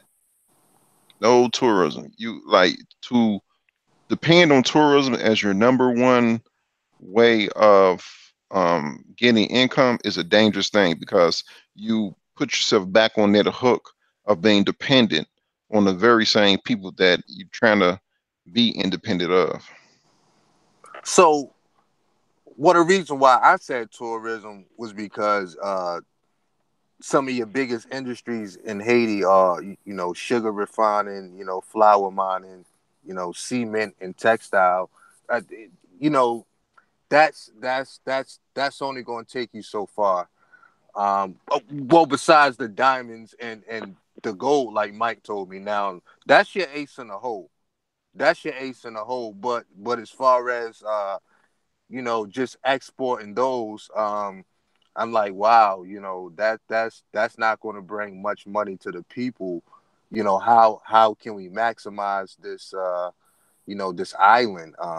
Now I understand what you mean about the tourism. Like tourism brings so much fuckery with it. But I, I, all I can say is why not? You know what I mean? At this point, uh, like you need the money. Um, you really need the money. Um, Right. I also agree with Lionel. Tourism opens up the country for exploitation. I think, like Ulysses is not here, but definitely Haiti is making moves on industrial hemp production, and that could be their main export in terms of oils, other industries that are built on hemp. They can even, I think Jamaica is a big, I guess, tourist for just marijuana. Haiti could do medical marijuana exports to Latin America. Uh, I think first it should be a manufacturing base. I think they should not rely on any kind of tourism. Well, I want to disagree with you and Lionel. 1/4 of their GDP comes from tourism. So if everything else fails, tourism is always there because the resorts and the beaches are already structured, for the influx of tourists for the season. Haiti is no different than the rest of the islands in the Caribbean, that they're extremely dependent on tourism, which is why when a hurricane hits most of the islands, tourism drops and their GDP drops, and as well as their revenue. So you have to keep tourism on the books, because that's where a lot of your cash flow comes from. It doesn't really come from the mining sector or your energy sector. It doesn't come from that. It really comes from people paying cash, people paying in tips, gratuity, things of that nature are being paid on the ground. Little petty cabs and stuff like that. That's how your microeconomies work, is around tourism. In any country, in any state, in any city, that tourism is always the go-to for cash flow. Now, how I would approach this for Haiti is I would start leaning on digital infrastructure. Cryptocurrency would actually tip the scales for Haiti in a way that would be different than the rest of the countries, because they're not a part of they're not a major player in the SWIFT. They're not a part of the G20. So no one's really looking for Haiti to actually be a threat on the economic circuit. However, adopting the cryptocurrency would actually make a convertible currency for the island itself. You would have your paper currency on the ground, and then you would have your digital currency in fintech, your cryptocurrency in fintech, and that would allow those who want to do business in Haiti, from a nation state standpoint, to actually do business in the cryptocurrency, and then weigh the cryptocurrency against the euro, because the USD, United States has the ability to put a stop to that, right? So they can actually put sanctions and things like that. So you get around the US dollar by adopting the cryptocurrency that is either tied in with the euro, or maybe the yuan. And then number two, I think on the ground for us, I think Black people in America should have their own African American Union that actually plays a political role representing, the oppressed people in Haiti, as well as Honduras and what do you call that, Belize, those type of places, because they don't have that, they don't have the political infrastructure in place to actually interface with those who actually who would affect change. Right, I absolutely agree. Especially if instead of Puerto Rico or Malta being the headquarters of all these crypto exchange platforms, they're getting banned from their home countries. They could set themselves up as the crypto hub for the world. I would disagree again with that, what you just said, Anton, because I've been reading reports from Puerto Rico when a lot of these crypto exchange and crypto enthusiasts come to specifically their country, they take over. They want to stylize the country. Since they have this influx of money, and potentially a large influx of money, they want to stylize their country in a way that they're used to, which is American or European. So they're going to change the landscape, change the structure, change the political structure. So that right there I disagree with, because we're seeing it play out in Puerto Rico. Malta not so much, because Malta actually welcomed them. The reason they say Puerto Rico is a commonwealth. Puerto Rico is a commonwealth. They're not a country, so they're a little bit different than what Haiti and the Malta would be. But still, when Haiti is in the state that Haiti's in now, these people who come there, they're still going to try to flex their power and change the country, and it's going to be fighting from between the natives and the people that are coming there. I understand it brings money, but the other side of that coin to me is the pros and the cons are equal,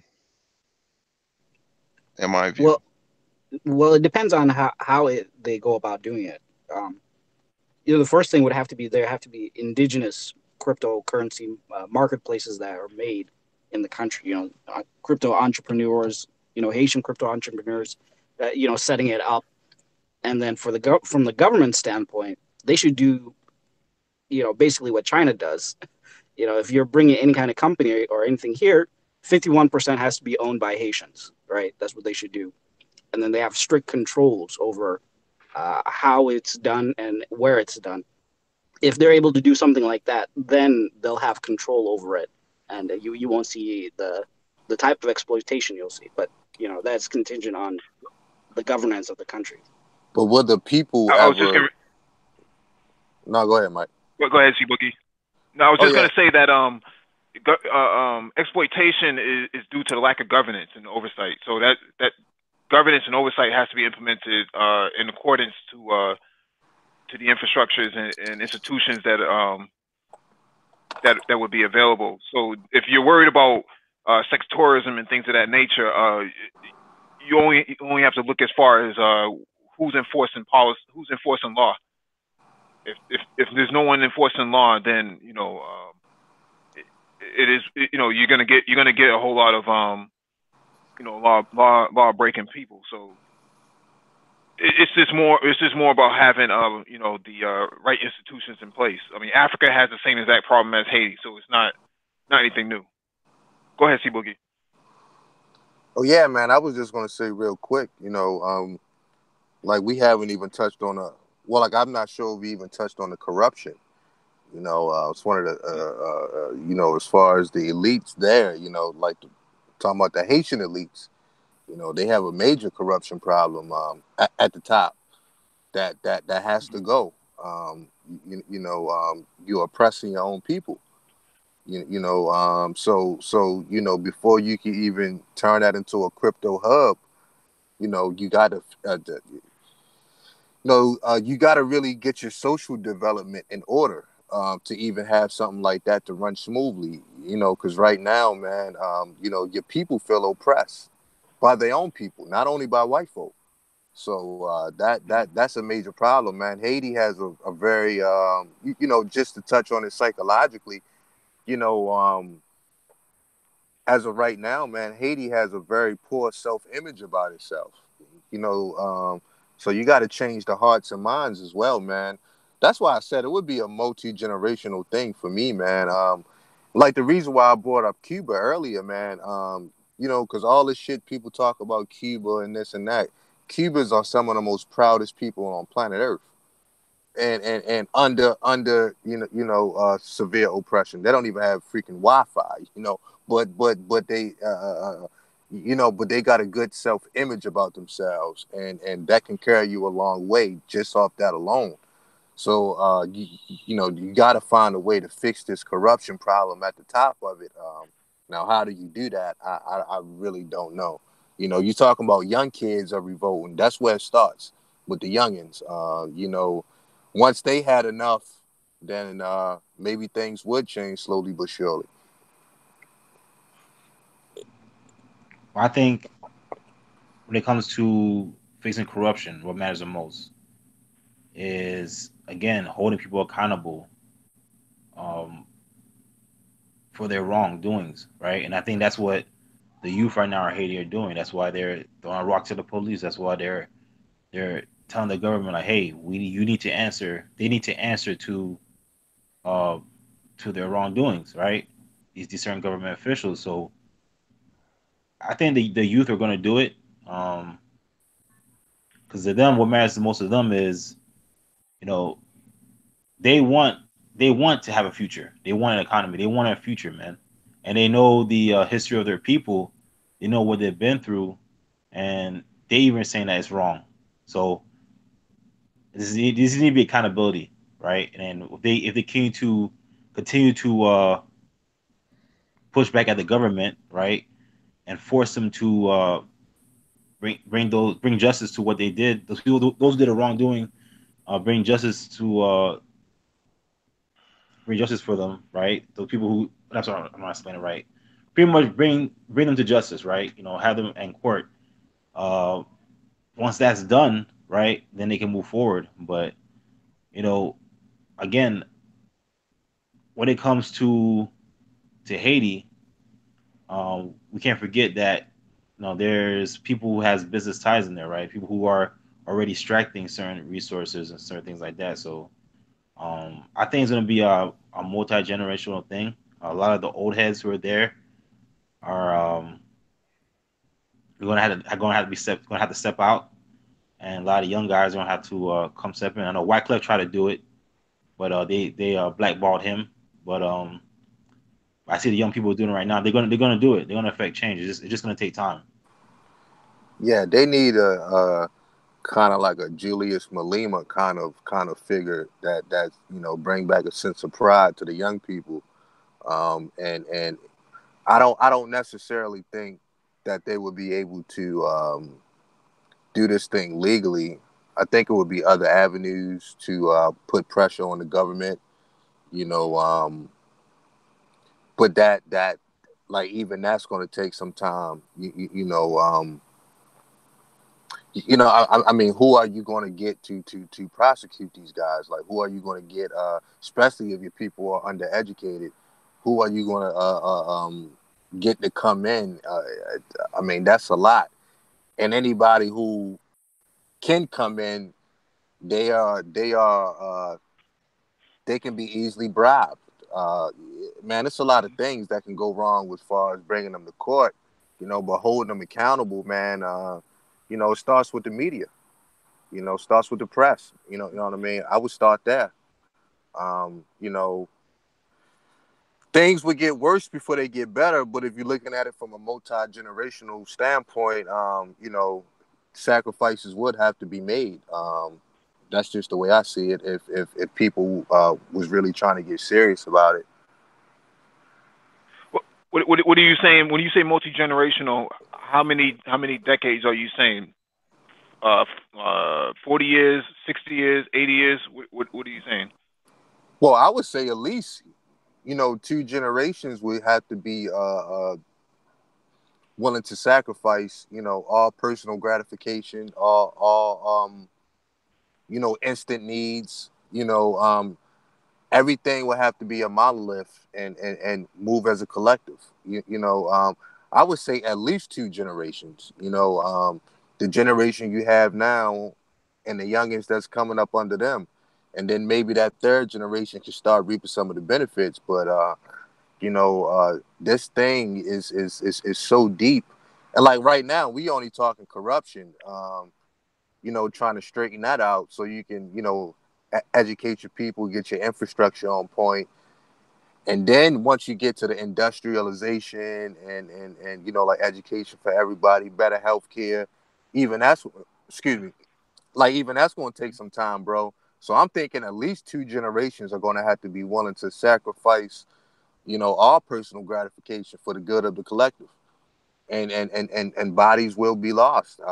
That's the best way I can see it right there, man. If Yeah, people Yeah, are I think serious. I, go I ahead, I Mike. spoke with my neighbor.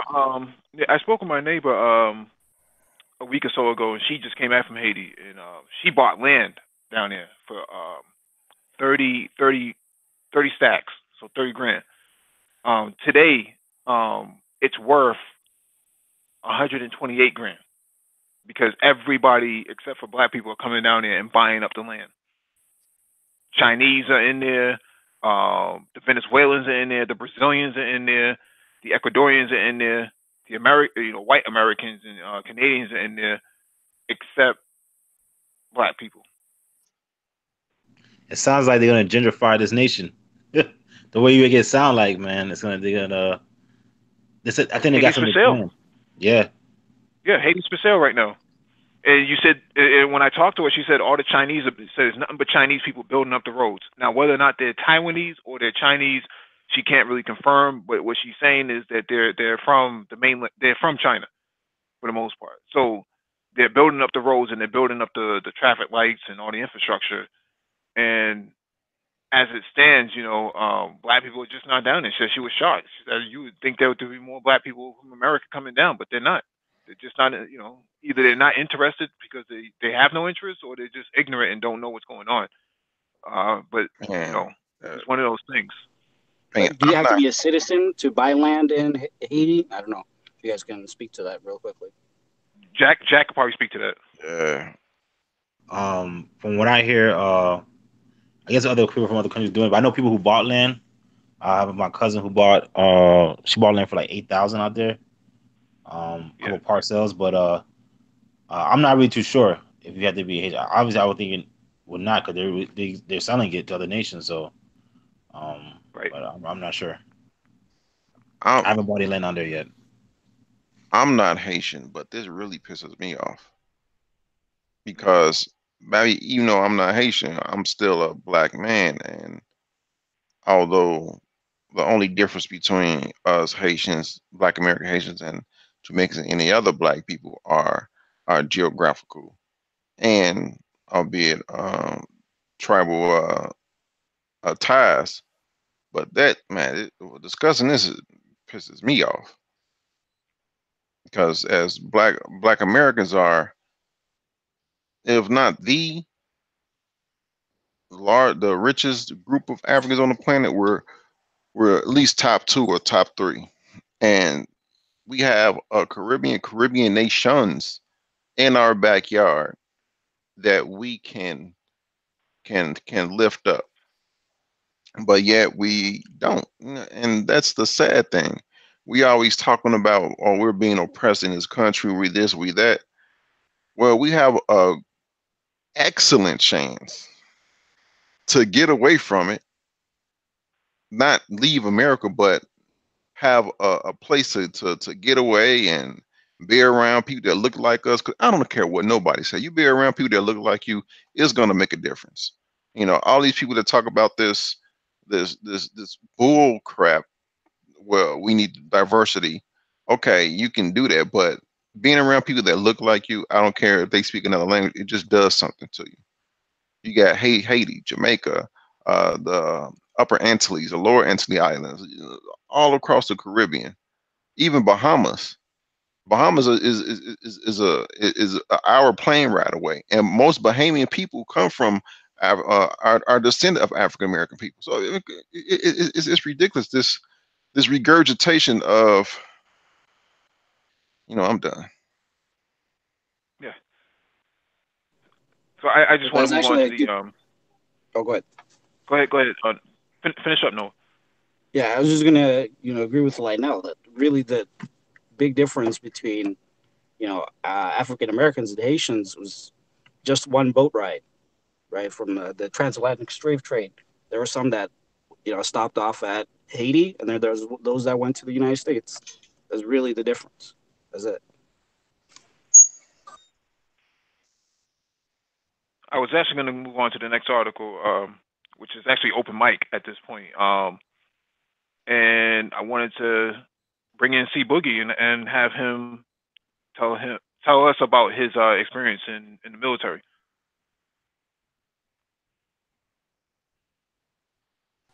If Oh, C Boogie is still there. yeah, I'm here, man. Um, so as of What right branch did you now, serve? man, I was in the army, man, for 8 years. Hmm. I did petroleum. Um, that was my job, and that was a cool experience because, it taught me a lot, man. Showed me some things, took me some places, and that's pretty much the fastest way to middle class at this point. If you're talking about overnight, um, I still reap the benefits, to this day. I've never paid one dime for college. My health care is taken care of. My kids got college money. And one of the things that I'm seeing now, man, is I'm watching how the Hispanics are taking advantage of it. By the time I went in, you know, um, goddamn Hispanics can barely speak the language, man, but they understand benefits. Uh, I mean, seriously, man. You got a family of 5 or 6 children, and you talking top of the line healthcare. College benefits, et cetera, et cetera. They understand that language, and I'm watching how the Hispanics are really taking advantage of it. I mean, don't get me wrong, black men have been taking advantage of the military for hundreds of years, but I think right now, um, one of the issues that is going on is especially with this left wing media, it's kind of deterring a lot of young black boys from going into the military, and I think that's the wrong move. Um, Especially with this fourth industrial revolution about to hit. That's probably going to be one of the guaranteed jobs that will be out there, and that can springboard you into middle class. And I would tell any young black boy that doesn't have kind of like a plan. I'm like, look, you can do a 3-4 year contract for the military, serve out your 3 years, and get out. That's enough time to come up with a plan. And now you got college money. Like now you got benefits that you can work off of. So, I think it was, probably the best, well, not probably the best decision I've ever made. And once you join, you finally get to see, you get to see it's getting kind of soft now, but you still in a men's zone. You still get to see black men in charge. You still get to see black men barking orders. One of the issues with the military now is, they having a hard time finding recruits, and I correlate that directly with this feminist wave. The boys are too soft. A lot of them can't even pass a basic entry test, physical test to get in. They can pass it academically, but they can't pass it physically. And that is an issue, right? So, it's going to go back to when I joined in, they was giving out big boy signing bonuses, 30,000, 40,000, $70,000 signing bonuses. So I think they going to go back to those days at some point, especially the United States Army are having a hard time finding recruits right now. So I've never understood why some of these single mothers don't march their young boys up to these recruiting stations and sign them up, but a lot of them deter them from going in, and I think that's the wrong move. But I'll let you guys go. No, that's interesting. You said 30 plus $1,000 signing bonus. Yeah, so I joined in '05. I went in '05, so that was the heart of the war. You know what I mean? So at that time they was giving out. I mean, guys was getting $70,000 signing bonuses to go infantry, man. They was giving out $100,000 signing bonuses to go special forces, bro. If you get selected. At that time it was that much money going around because they needed everybody that they could. Really, United States was fighting two wars at the same time. But I watched how the Hispanics took advantage, man, and they got in there, they got their foot in the door, man, and it's black folk in there, man, but the Hispanics are killing them right now, man, and they are not playing either, man. I'm trying to tell you. I know, jump in.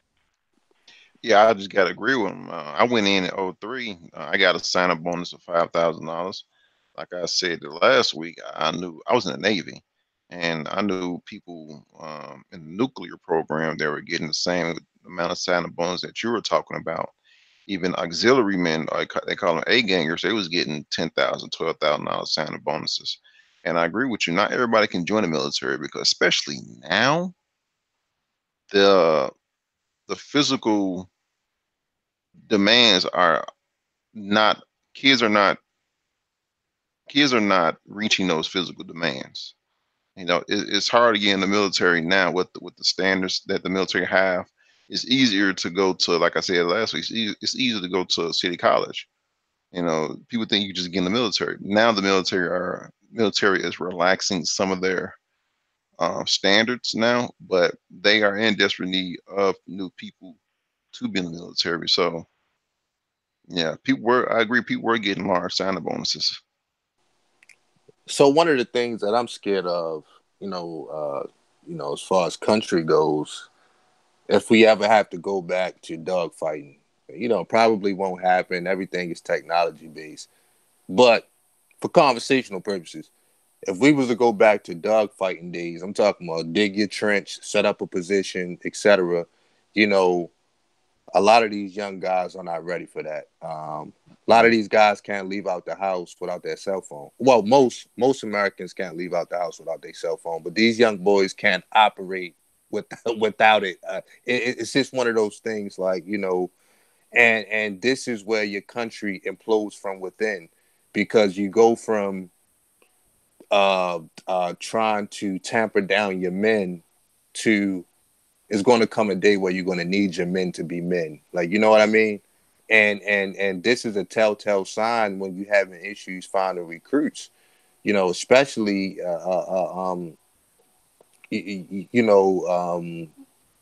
like nowadays, man, with a lot of people having, hard times finding work and jobs and medical benefits and such, that was always everybody's backup plan growing up. Like, you know what? If I don't do nothing by the time I'm 24, I could just join the military. Like, that was a lot of people backup plans or whatever the case was. But now people are being slowly deterred from it. And I'm like, look, fuck that. Get these benefits, man, and stop playing around with it. Don't have these Hispanics taking advantage of it, you know, and getting all the benefits while you have nothing and you go back to your piss poor neighborhood. No, that is the easiest way to get yourself into middle class right now. If you're talking overnight, man. So I really think a lot of these young black boys with no plan really need to reevaluate this thing, because not all young black boys have the resources to go to college. I didn't have the resources to go to college at that time, but now I do. And if nothing else, you'll leave out of there with a trade that you can use right away as well, because they definitely going to send you to school. I Yeah, I'm not understanding where this disconnect is right now. I think a lot of black folk have got really, especially with the cops and then Trump and this. A lot of black people have just got anti everything, but that has to stop, man. they focusing on the wrong thing. You know, I find myself on the verge of cursing a lot of black people out daily. You know what? And I don't mean to say that to get laughs, but when I hear people say, "Oh, Trump, this," listen. I don't give a fuck what he doing. You are focusing on the wrong thing. And a majority of the time, you look at these news outlets, they just saying this to get you to get a reaction out of you.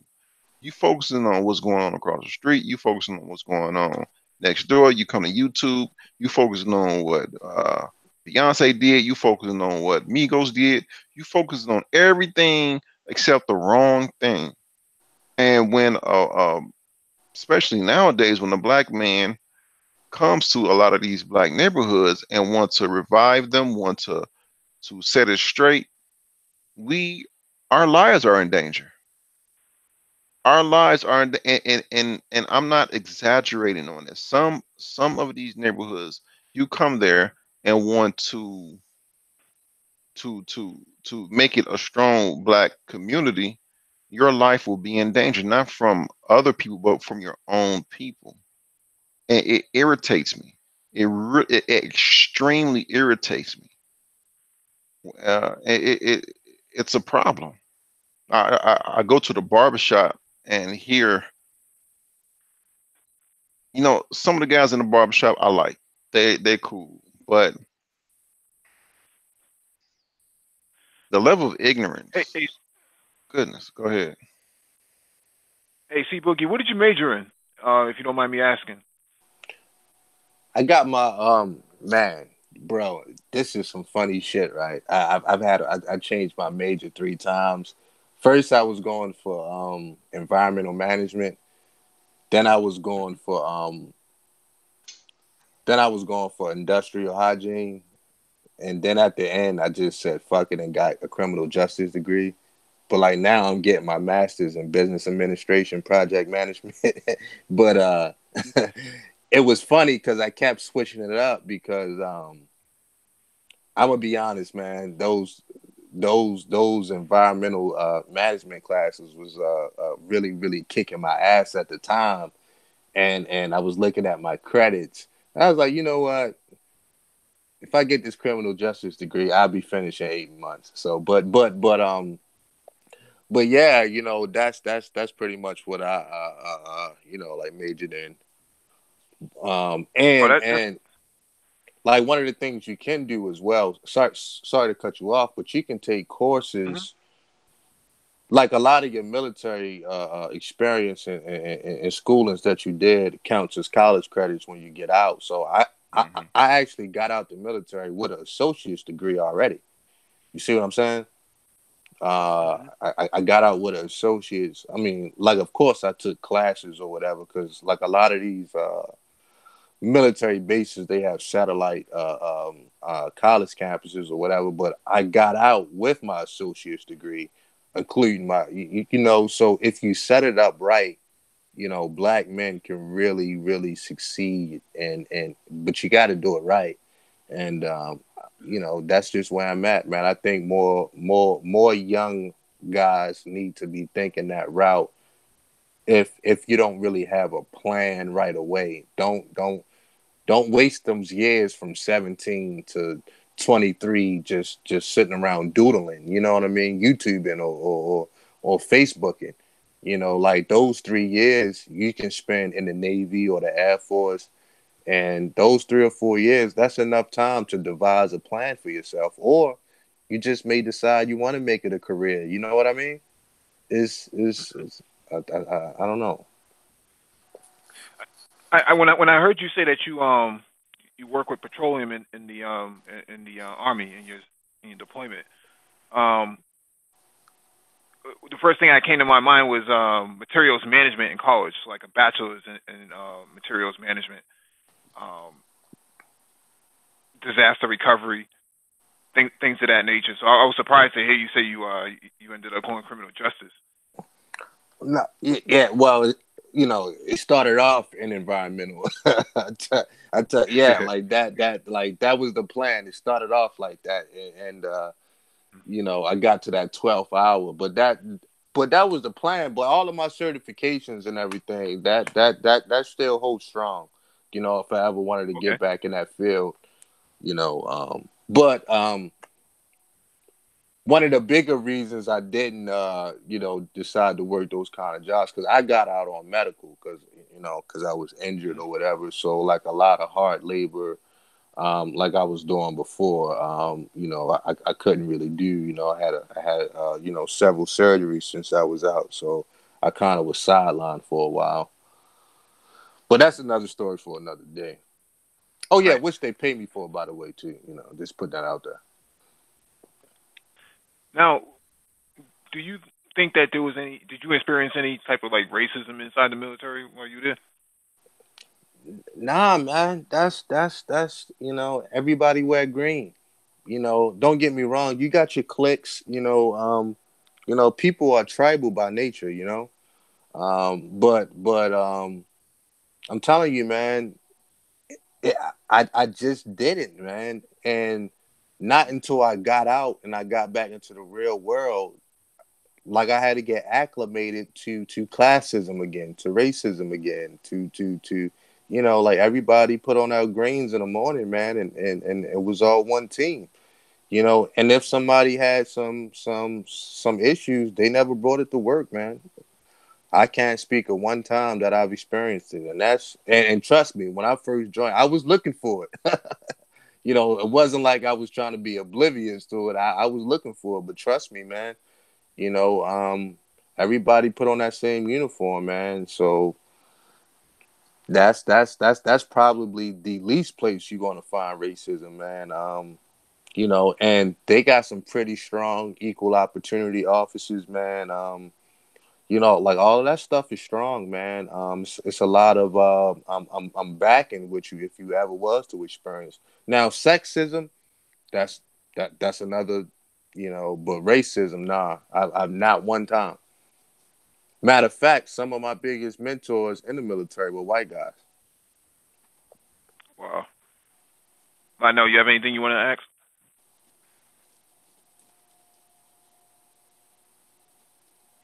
I think my notes up the way. Yeah. Um. Yeah. He just really said everything I said. When I went in, people tribalism by nature. People just hung around with people that they looked like. It wasn't a racist thing going on. It just naturally formed that way. Yeah, man. But I why mean, is that though? If everybody puts on their greens, everybody puts on their blues. I mean, why is there like I get why a Spanish person want to hang around another Spanish person because they speak the same language, but when it comes to everybody who speaks English, why is everybody clicking up with supposedly people who look like them versus the non-racial aspect, the non-aggression aspect? That makes well, any sense.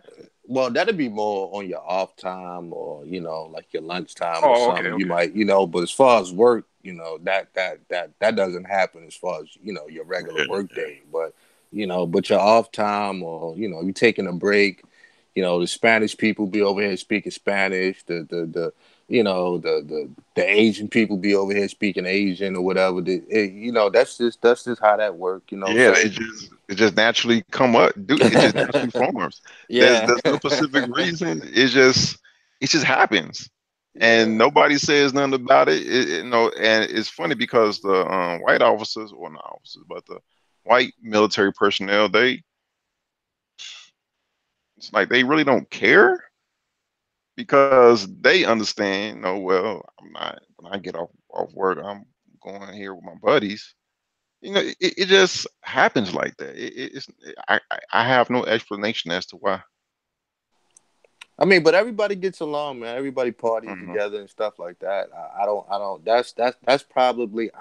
Mike. I'm trying to tell you, man. Like when I got out, and I had to really adjust to regular life, being a civilian, man. It was like, just watching the news again and watching, stuff that I kind of stopped for a while, and I'm hearing racism this, racism that, and this, and I'm like, what the fuck world are people living in? But it took me a while to really get acclimated to the real world. Cause once you enter like a military base, man, everybody looked the same. Everybody got the same haircut. Everybody, you know what I Yeah, mean? That's that's the one place you give up your individualism, man. Once you sign that paperwork, you are not an individual no more. It doesn't matter who you are, man. You give it up, and that's what makes for a good team. Like I had a roommate that was white and gay. I was more concerned that he was white than he was gay. You know what I mean?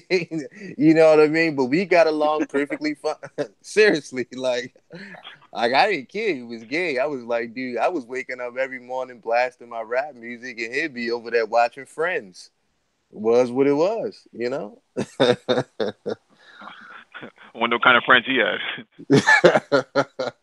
I know he liked to eat at Five Guys. You know what I oh, mean? yeah, that's funny. Five Guys is good, man. I don't blame Let me stop, man. Let me stop. Uh, But yeah, man, it's all good, man. But like I said, man, I think a lot of these now I'll close with this on my end, man. I think a lot of these single black mothers, man, they should be marching their young sons to a recruiting office, man. I just don't see why they don't do it. I mean, I know why they don't do it, but it just mind boggles me that that's the quickest way to get your little boy out of that neighborhood. That's the quickest way to get him into middle class. That's the quickest way to get him into an education, get him some structure, et cetera, et cetera. And you would think that they would be waiting in line at those recruiting offices, but they don't, man. A lot of them discourage them, man, from not going in. And that just leaves me befuddled, man. You got benefits and services at your fingertips, man, but they don't A lot of them don't want their little boys to leave that far away from home, man, and that's fucked up. Hmm. Now, me, I'm Now, more of a were you in mindset. ROTC? Were you in ROTC? No, no, not myself. No. Mm. Okay. Go Now, ahead, me, Leno. I'm more of a mindset of specific jobs in the military. Because we know that we are more prone to go to the infantry if we go to uh, hand-to-hand battle branches. But I would say specific jobs in the military. Yeah, man, there's so many jobs, man. I mean, if you want to walk around and play soldier all day, like you can go infantry, man. But there's so many jobs to choose from, man. If I had to do it all over, I probably would have went into like some kind of healthcare. You know what I mean? Because they ain't do shit all day. You know what I mean? Yeah. They ain't do a goddamn thing. But yeah, man, pick the right job too, man. But now, man, I would tell a young brother to go IT. I would Hmm. tell him go that route, go IT, man, and you'll be set because that's just the way it's moving out here in the real world, you know. But yeah, So, man, it's all what good. do you guys think about like the Army, National Guard, uh, Air Force, National Guard, that kind of stuff? Just more domestic, but also military as well. Do you guys have any opinions on those? Yeah, I, no, no, go ahead, bro. I'm sorry. I've seen people that were in active duty when they come back, they will go to those more domestic Coast Guard, National Guard branches. I've seen that more than people that start out with Coast Guard, National Guard branches. I don't personally have an issue with it, but the only thing is you don't get as many of the benefits with it. So I seen a lot of people who went from National Guard to active duty at some point. Because I think National Guard, what you do like 1 week in a month or something like that. I think that's reserve. We reserve. Okay, yeah, but I don't really see. I seen more people like because usually when you get out, you got to do some reserve time or whatever the case may be to finish off your contract. But I seen a lot of people do that and go to active duty, man, to get those benefits that was out there. You know, but I don't have an issue with it personally. No, man, that's cool too, man. Right, because I have a friend. He's Liberian. He started with the National Guard when he was 18, and then he basically used that because they have state reimbursements and then the federal as well to pay for his college and all that stuff. And then now, he's um, basically he's in like ready reserve or something like that, where he doesn't have to show up for the weekends anymore, but he got all of that taken away as well. Like he used to do, I think his job was artillery. I think, if I'm not mistaken. Mhm. See now, man, they have the post 9/11 GI Bill, Which is beautiful. which is love. Is It's man, it's is beautiful is love, man. They actually pay you. to go to school Yeah, they give you a basic housing allowance just to go to school for a time. and a You book know, stipend. and a book stipend. Like, I mean, you can't beat it nowhere else on planet Earth, man. Nowhere else, man. So let's say, now I'll give you guys an example on a basic housing allowance. Let's say that you lived in a city like DC, right? The basic housing allowance would be maybe around, between $2,000 and $2,200. A month. And that's a month. That's not including your tuition. That's not including your books. They would just give you that to live off of.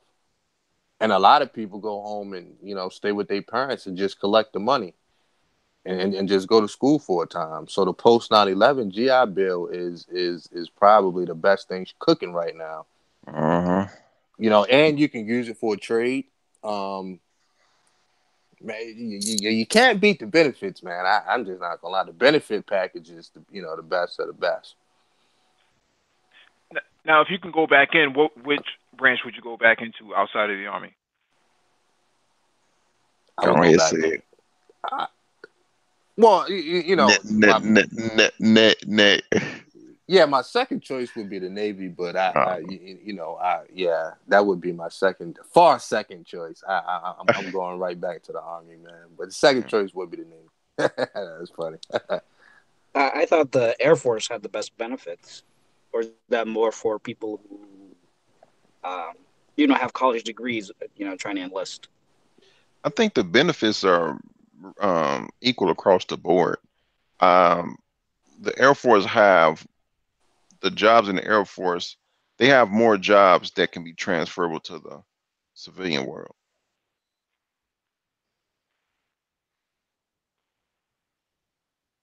Hello?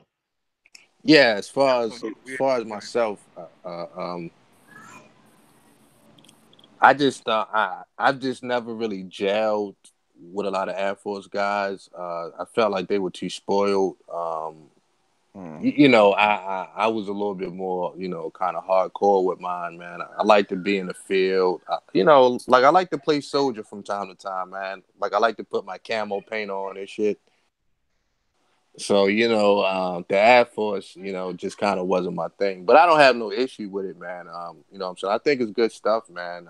It's a lot of computer jobs and things like that, man. But I kind of wanted to be a little bit more hands-on. So, in terms of, you said the jobs, so how would you rank them? Would you rank them, computer networking, the space and satellites, those are first. And then what would you say is second, like intelligence officers, or what kind of positions are you thinking for both you and Lionel? Mm. Man, I would say depends on the individual, man. But yeah, like I would go like IT first. I would do that first because you're gonna leave out what all your certifications, like all these certifications these guys paying big money for, like on the outside world. Stands, Like you're gonna come out with stands. all of that. Yeah.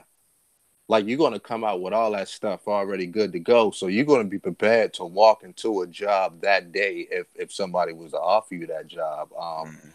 You know, but next for myself personally, I would go healthcare. You'll never have a problem finding a job if you're certified in certain medical jobs.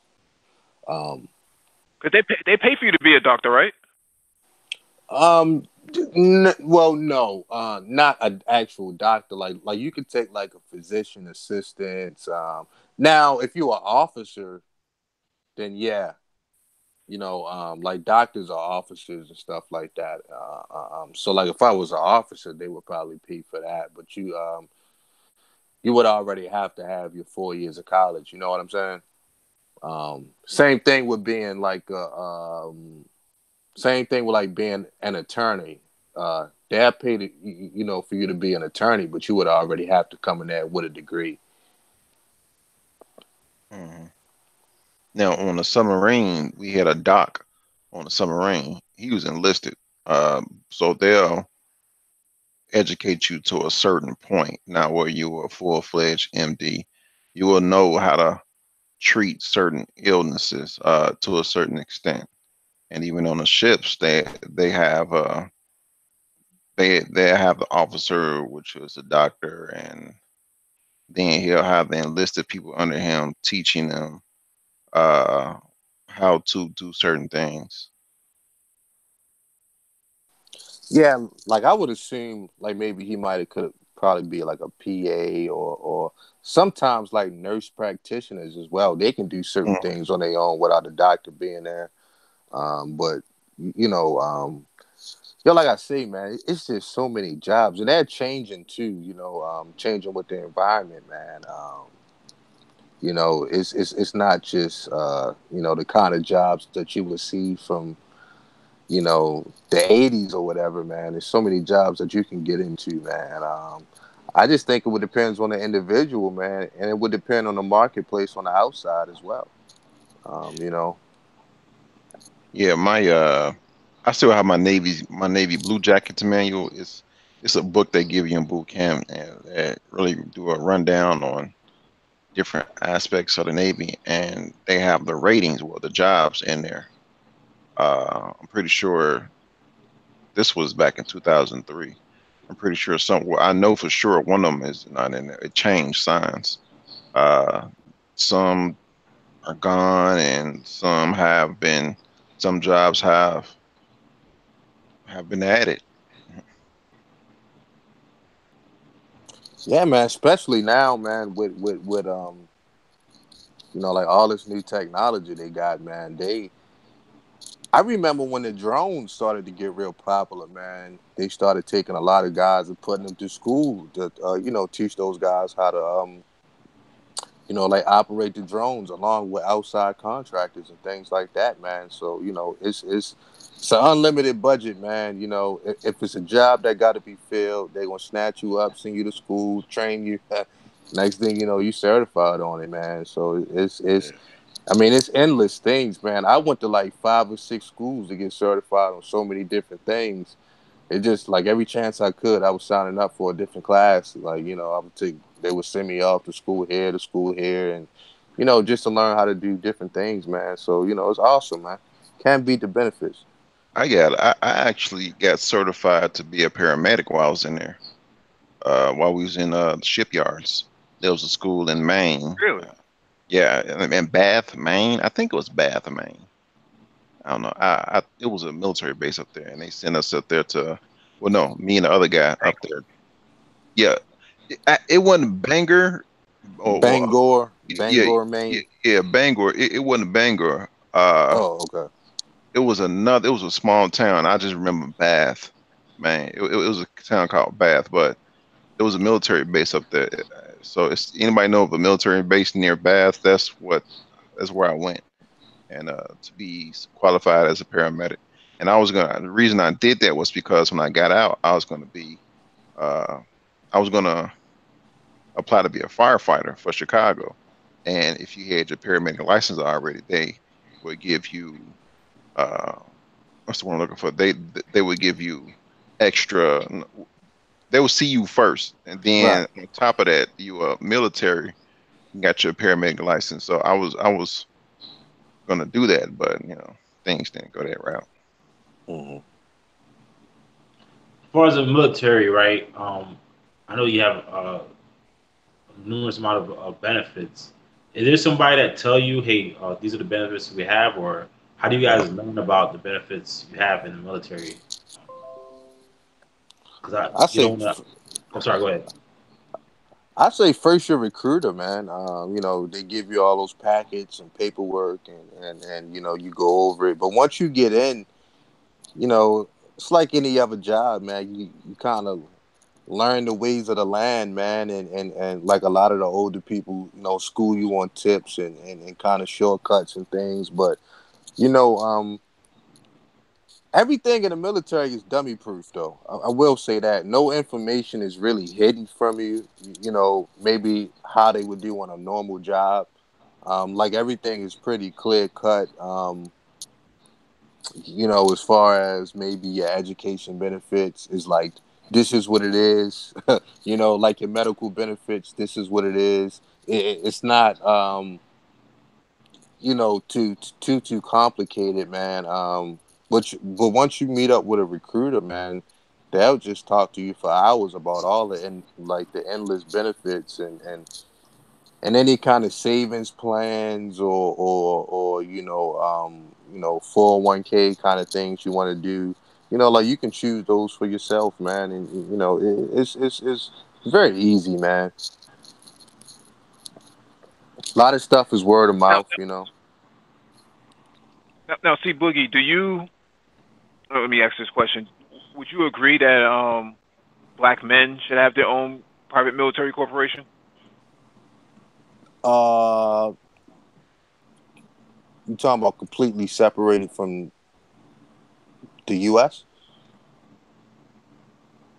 Yes, right. your own private security contracting firm. Yeah, yeah, should. Yeah, for sure. Hmm. I think that would put us on the map globally. Um, I think that would send us into places that haven't experienced us in such a manner that wasn't on TV and wasn't cooning and buffooning, and they can see us in a different light. You know, I mean, besides the economic benefits, I think it would do much more than that. I think that would put us on the map as okay, we here to stay, and we have something to offer to the world. Yeah, I think that'd be excellent. You know, it's nothing we can't do. That's just the way I feel. It's just all about getting it done. And don't get me wrong, man. There are guys out here putting their brains together. It's just uh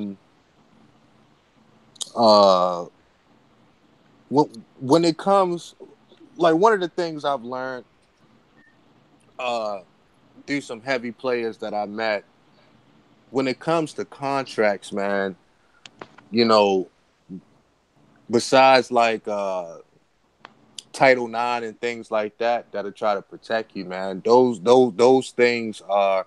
I actually knew a guy, like one of my mentors, because I'm everywhere right now. But he had to actually sue his city over some contracts that they got looked over off of, man. And so he was sitting me down, telling me everything about how these contracts work and how, same thing with tribalism. Everybody gonna look out for their own. So when brothers are out here trying to move, if you thinking you're gonna get out here solo and do this individual thing when it comes to stuff like that, it's not gonna. It's gonna be hard. If you out here making big boy moves, I'm not talking about you own a paint and sheetrock company. That I'm talking about big boy stuff. They are going to try to keep it in house, and but those guys put together the proper documentation to sue the city, and they was able to get that contracts. See, that's the kind of stuff that you got to be serious about right there. It's all about repercussion. Are guys going to be scared of you? And things like that. So I think brothers got to be a lot more serious when it comes to their business and not just taking stuff on the chin like, oh, we'll get them next time. No, we got to get them this time, so it won't be a next time. So I see how contracts was actually, kind of black folk got looked over on those kind of things. Same Hmm. thing with environmental cleanup jobs. Um, I knew another guy had his own company. You know, boom, black men first. They got looked over. Now these guys didn't sue, but once again, tribalism at best.